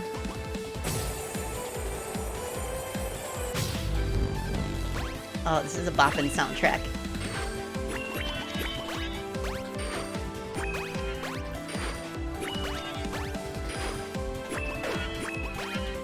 I'm just gonna take the hit so I can make it. No. Okay. Oh, this is gonna be tricky.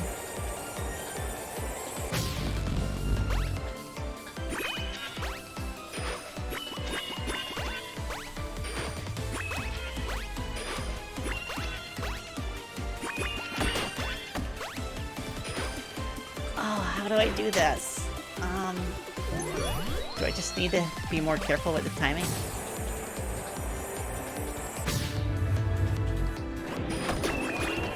Oh, I see.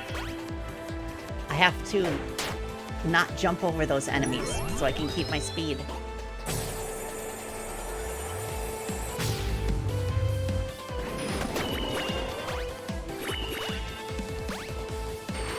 Shoot.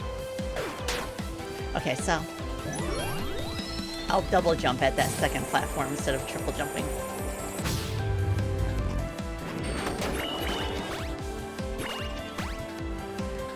I overshot a little bit. Maybe if I go run to the end and then do a single jump.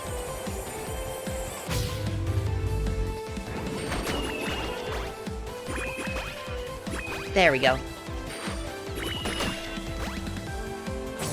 Nice. Boing. Awesome. Checkpoint. Much appreciated.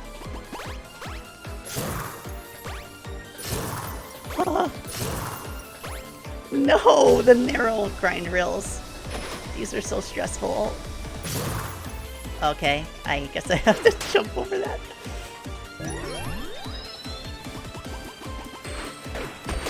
It's my arch nemesis. The thin flag grind rails.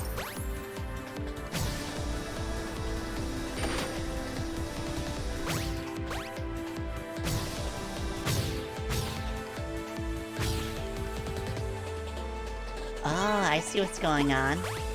We're going backwards through all the gimmicks from the previous stages. So hopefully we never have to use those flag grind rails again.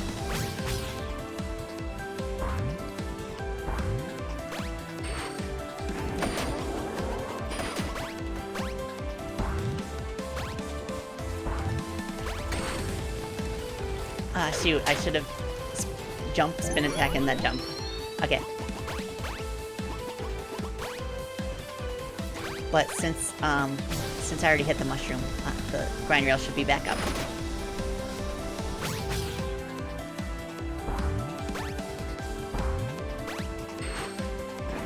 Oh yeah, it is kind of like Champion Road. Or even like the Dark Side of the Moon in Mario Odyssey. Oh, I almost had it.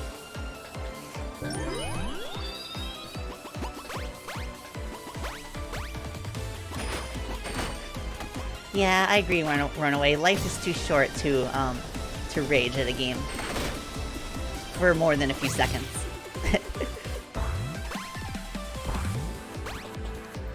Ah, no.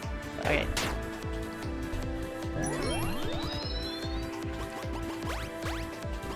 Oh yeah, it does kind of have a Metropolis vibe.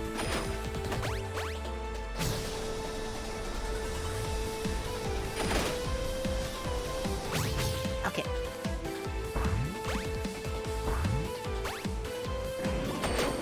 We're doing good, we're doing good. No, okay, we just overshot it a little bit.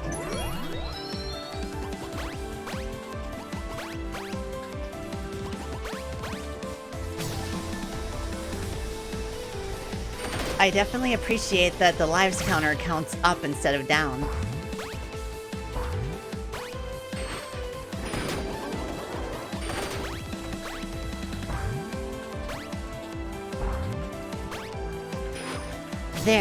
There we go, we made it.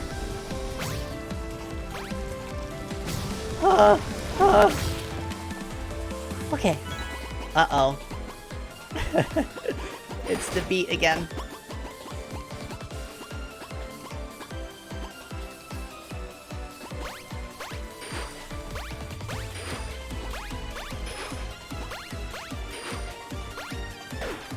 Ouch.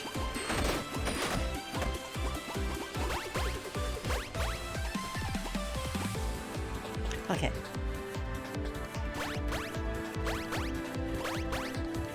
Oh no. Maybe if I skip the last one.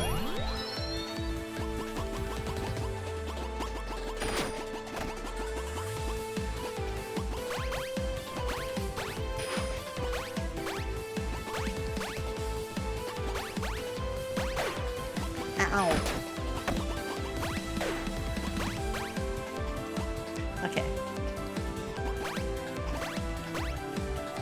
shoot. Okay.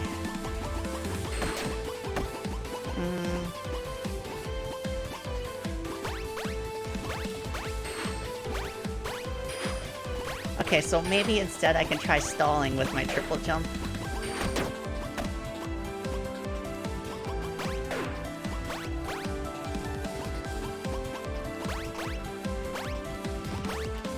Oh, wait, we didn't do... Okay, so... I just have to be tight enough with the timing.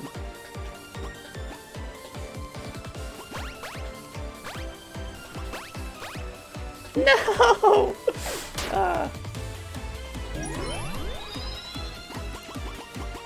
Okay, so single jumps are the way to go.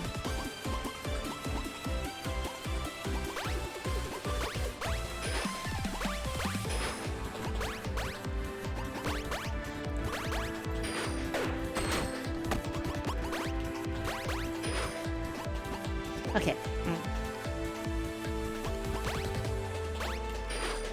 Nah, I was a little early.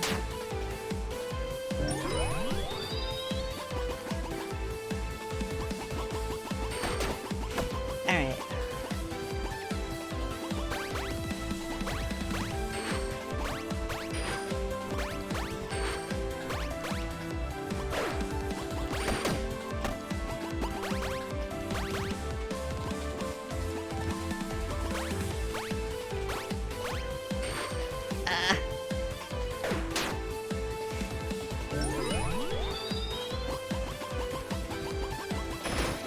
Okay.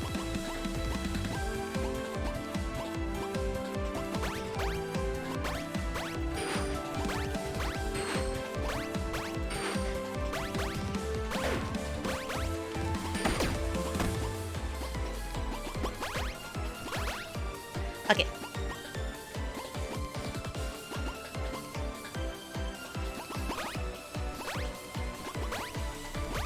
Okay, that one's good.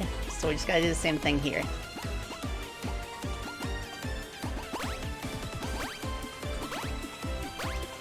Nice.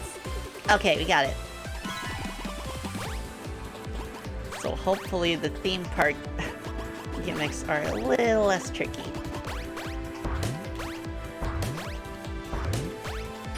But it is interesting how it starts with the gimmicks from the latest stages.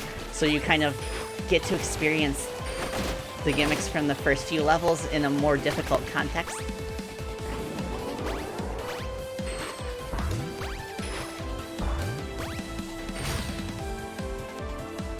Awesome.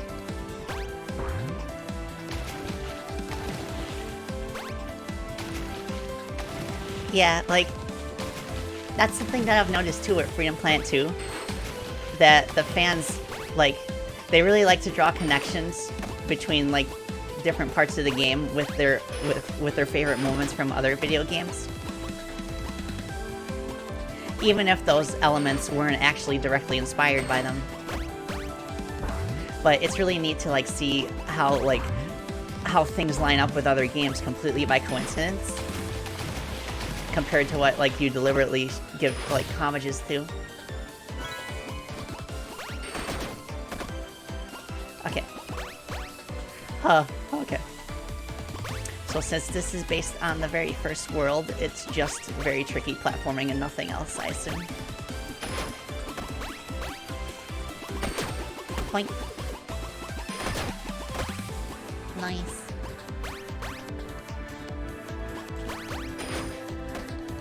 Yeah, and it's a thing that you can notice in other, like, types of media as well. Like everything from movies to books.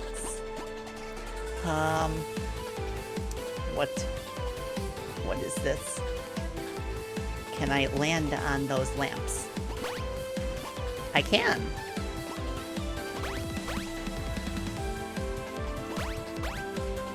Huh.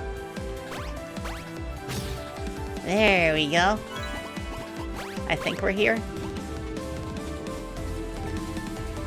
Ooh. Elevator. Are we logging into the internet now?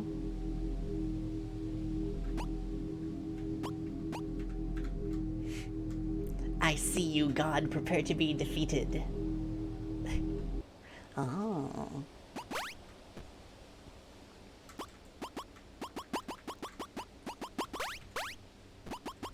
Welcome to the internet. Oh, these are where... Because I noticed that... I remember this note icon from the file select screen. Maybe they're like a super secret collectible, or maybe you get them for collecting all the notes in the levels.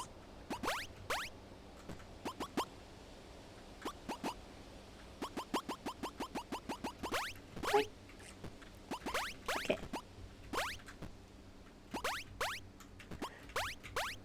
Are you prepared to face the unknown? Oh. Hello, Moon.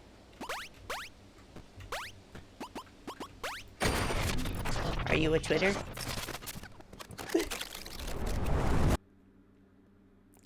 Because that seemed a very Twitter-like thing to happen.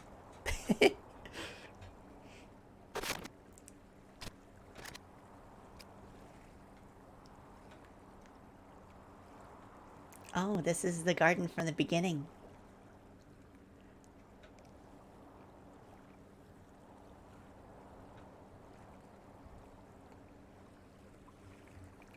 The stream crashed for you right as I touched it.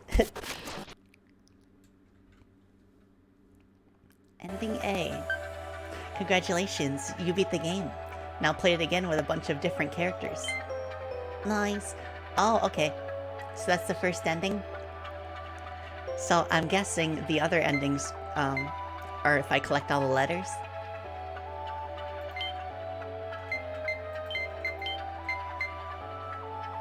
Yep. Okay, sweet. Well, that gives me something that I can do next week. All letters and all level secrets. Okay. Awesome. How can I tell if I've acquired one of the notes?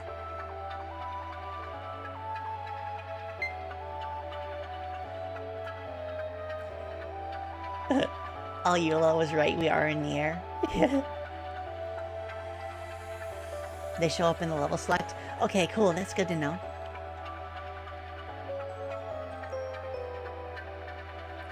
You thought you had to play the other characters to get the other endings? So you didn't figure out to go for Hana until hours later? Oh, okay. Yeah. I could see how some people might assume that, since the message that pops up right after getting ending A mentions the new characters. But yeah, I'll definitely go for all the notes. I might do some of the letters off stream, actually. So that way I'm not like spending like hours and hours trying and failing to do the precision platforming required.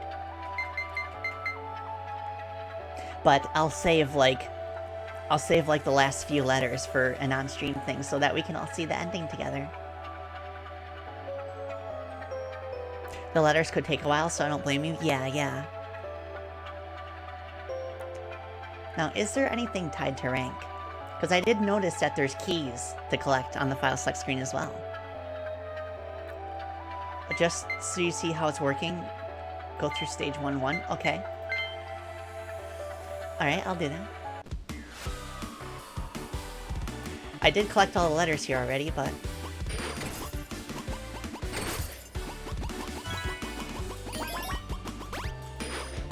Okay, I'll try and S-rank this stage.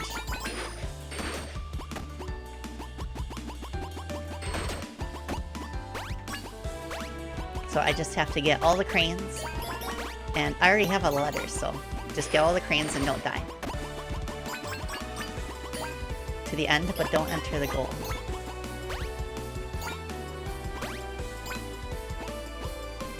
Yeah, that orb has been with me since the very beginning. It's kind of like the source of Hana's, like, spin attack ability.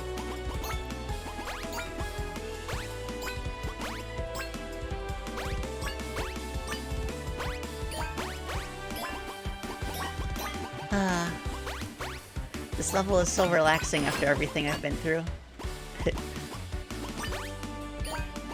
Although this part can still be a bit stressful. If you orb in the game, do you orb in real life?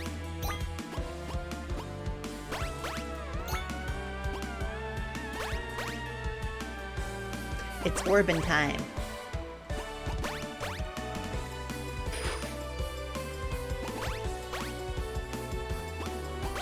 I'm gonna orb.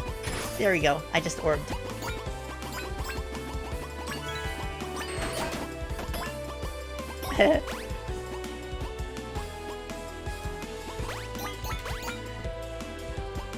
Oh, you gotta go? You gotta get your homework done this weekend? Very responsible of you. Best of luck. I hope you get a good score on it. And thank you for stopping by and hanging out with us. Hope you enjoy the rest of your day, CD77.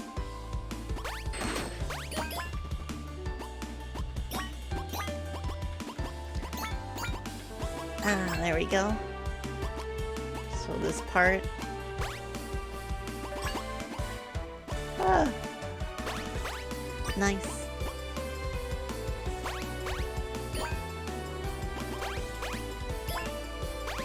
Okay.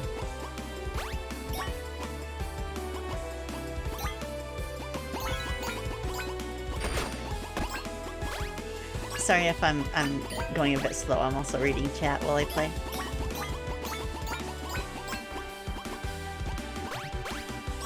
Nice. Okay.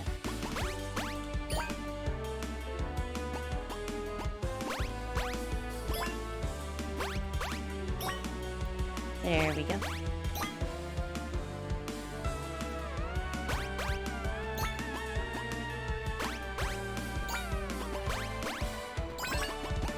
Nice. Okay, anything else here? Nope. Geronimo.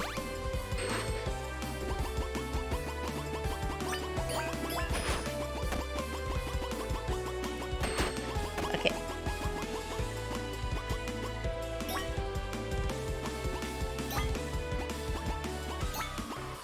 Let's see. Be careful. I can already tell that S ranking the later stages is going to be quite the challenge. Like if I take my time like this and be very like precise and deliberate at my jumps, like I can see the stages taking upwards of like half an hour. So I hope I don't like die at the end of those. Although it does help that there are separate rankings for collecting all the cranes and not dying. So I could just focus on crane collection for one run, and then no death run for the other. Oh yes, thank you so much for that. Oh, I heard a special chime. That means I've got them all. Oh, I see what you mean. I see what you mean.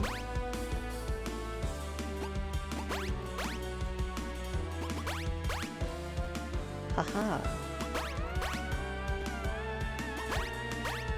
There's the key. Haha. So does every stage have a secret exit now, or just six of them? SS. Oh, cool! It compares my personal best. I almost got 42069. Is my first time on this level. Every stage that has letters? Okay, good to know. So, I have to collect all the letters first before the platforms appear? Okay. So, Act 1, get the key. Act 2, bring the key to the secret. Let's just try it.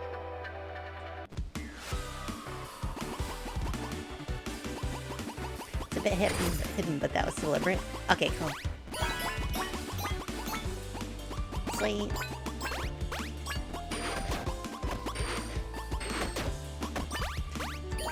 Nice. That's a neat way of adding a little bit of replayability to the game.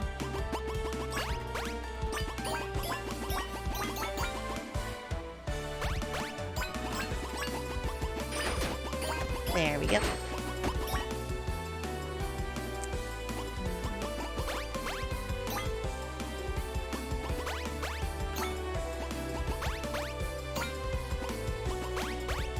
I must collect all the cranes.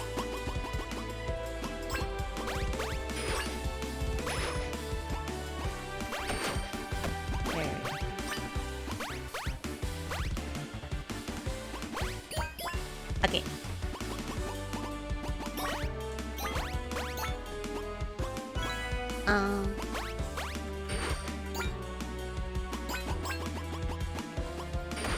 Aha, come at me.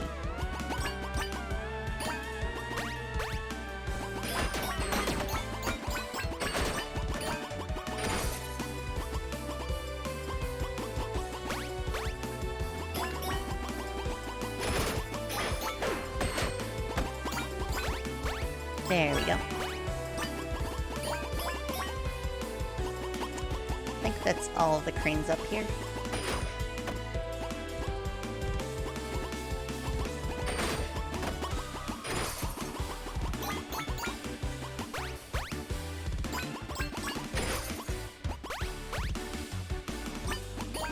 There we go. We're schmoving now.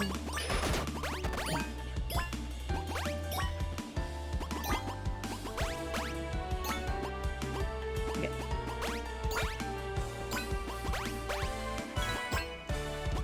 Oh, this part. Okay.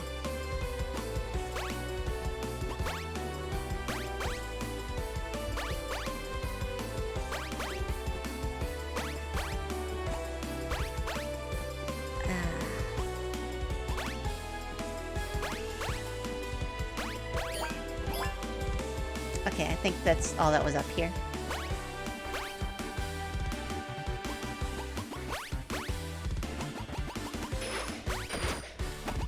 Okay. Fun fact, in early versions of the game, this part did not have the little bridges between the pillars. And the pillars were half the size. Oh, yeah. That's why it pays off to have, like, playtesters.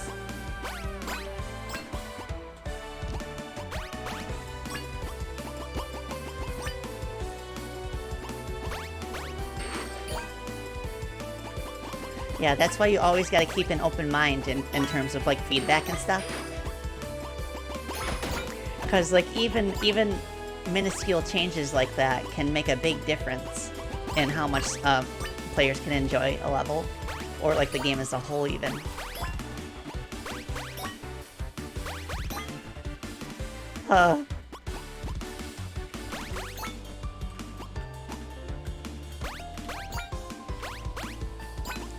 Like, I remember when I was helping Ashley with Grapple Force Arena, and, like, we went to a few PAX events where we showcased the game, and I think that's, like, the biggest benefit of being able to showcase your game at conventions, because you get, like, hands-on feedback from people who are playing, and you see how they react to certain things and how they control the character.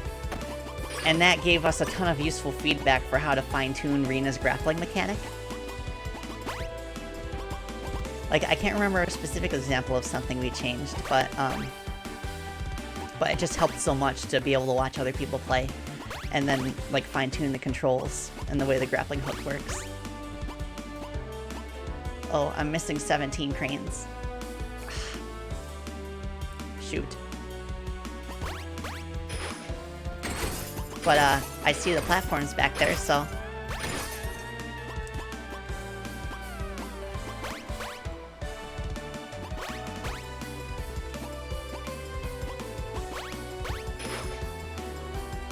Yeah, it's actually... You find it's actually much more useful watching people play instead of just parsing and direct feedback they have? Yeah. Yeah, and, like, the same kind of goes for, like, live streams of people playing your game. Oh, so that was a note. Okay. So, letters, key, and then note. But I'm glad I don't have to S rank it in order to get it. I just need the letters. Nice. Okay, so I'll do the worlds 2 through 5 off stream, and then save the last world's letters for on stream, so we can all see the ending together.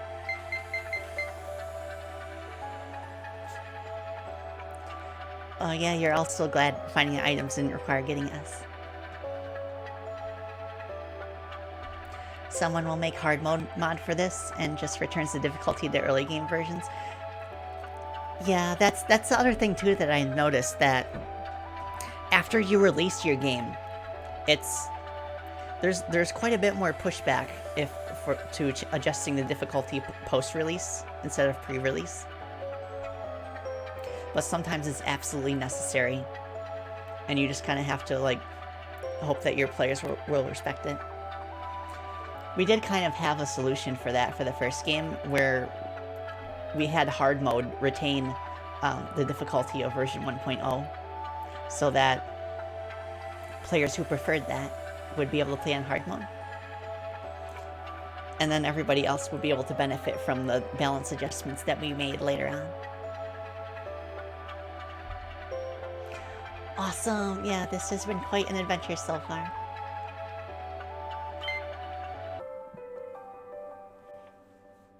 More atmospheric music. Yeah, you really like that was an option. Make hard mode feel much more worth playing. Absolutely. And I'm not exactly sure if we could even do that for the sequel, because it doesn't really have hard difficulty options. It's based on your item loadout. So I think if anything, we could have like a Bravestone that adds more difficulty options. Yeah, there's difficulties at the beginning, but that just influences which items you start out with, and it also influences which assist options are enabled. But you can always change the item loadout later if you change your mind.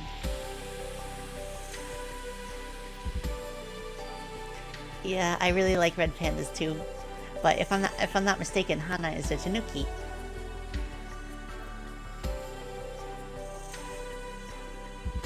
The pre-nerf Murga Bravestone, oh goodness.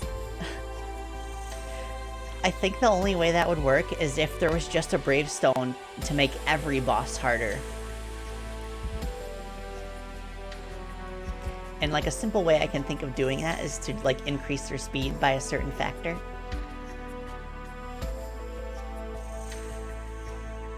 Yeah, Murga was brutal at the before release. I don't think that she was necessarily the hardest boss at that point, but the fact that she had 6 forms back to back means that there was a lot of memorization going on. So in the end, we decided that her individual forms needed to be easier than the endgame bosses, just to make that more bearable. But if her armors were fought one by one, like not in a row, then we probably would have retained the original difficulty.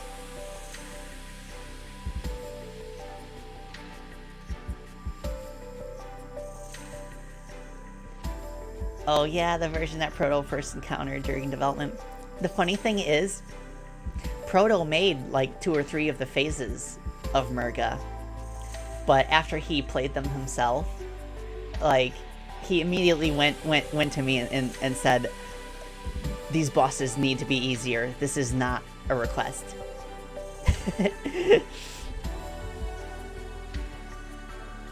But yeah, I think it was a good call to make the balance adjustments. And again, that just goes to show how valuable it is to have a lot of people testing your game before release.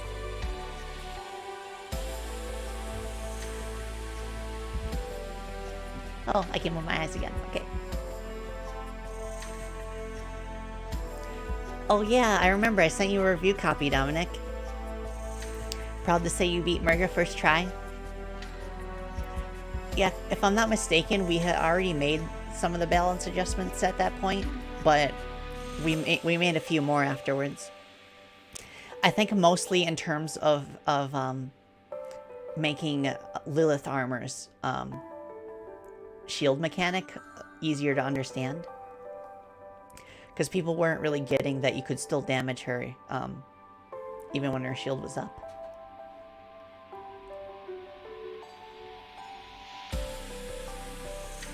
was pretty tough. Yeah, it was. I kind of have, like, I doubt this is gonna happen, but, like, sometimes I've daydreamed about what it would be like if Freedom Planet 2 had, like, an official randomizer mode that would, like, that would scramble the order of the bosses in each level. I think that'd be pretty neat. And maybe, like, scramble the types of enemies. Like, maybe each enemy could be in a different category, like stationary, flying, etc. And, like, enemies within that category could be, like, scrambled. Something to think about for the mod community, perhaps. But, yeah, it's not going to happen because a lot of the bosses are hard-coded to specifically work with their boss arenas. But, if anything, the Battlesphere kind of offers a glimpse at what that would be like to just, like, mix elements of different stages together.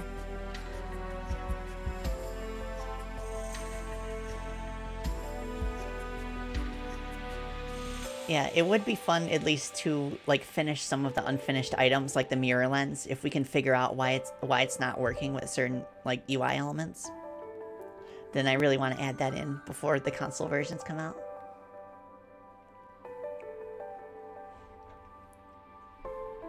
I'm going to hop over to just chatting, but before I do, I just want to extend another heartfelt thank you to Diggy64 for joining us and for making this lovely game.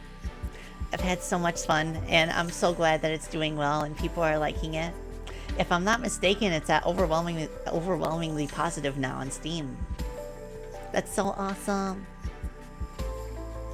Thanks so much for streaming it. You're welcome. Let me provide the link to the store page one more time for those who are watching and would be interested in trying it out.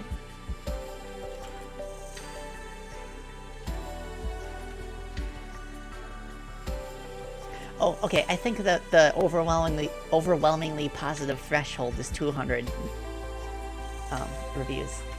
But yeah, LUNISTICE Steam. Thank you, TZ, for gifting a sub. Oh, what, really? 500 reviews it needs? Okay, that's gonna take a while, but I believe in you. I think LUNISTICE can make it to 500. But still, like, 100%, that's amazing. I've always thought of, like, Steam reviews not as a measure of whether something is the best game ever, but whether the people who bought it feel like they got a really good experience out of it. And if it matched their expectations or even exceeded them. So I think that speaks to how well this is catering to, like, platformer fans and stuff.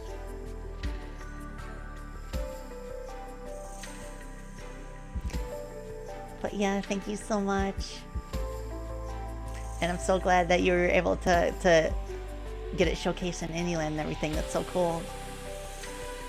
Alright, let me log off here. Beep.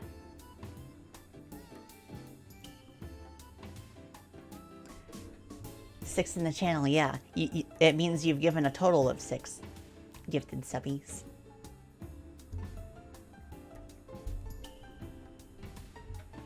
Nice.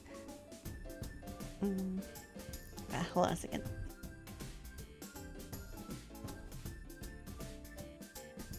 I had to belch. You will never hear me belch. Ever. Hope you have a great rest of the weekend, everyone. Thank you for stopping by, Diggy. Everyone give a round of applause. I hope you enjoy the rest of your day. I'm probably gonna log off myself in a little bitty. Yeah, cheers.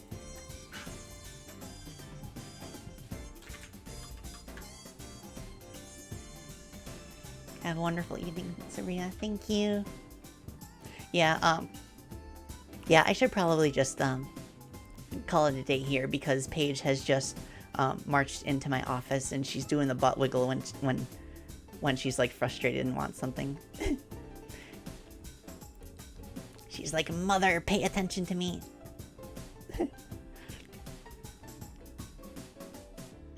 Pagy.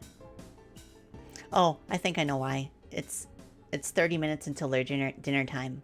So she's trying to sneak an early dinner off of me. I see what you're doing, Paige.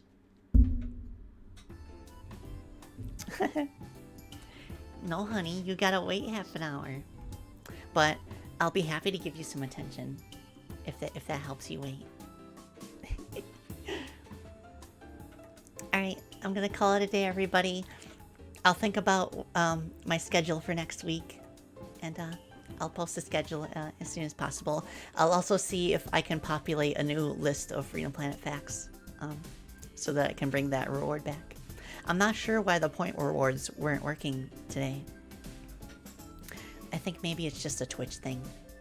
So hopefully the next time I stream, it'll be okay. Alright, thank you so much, everyone.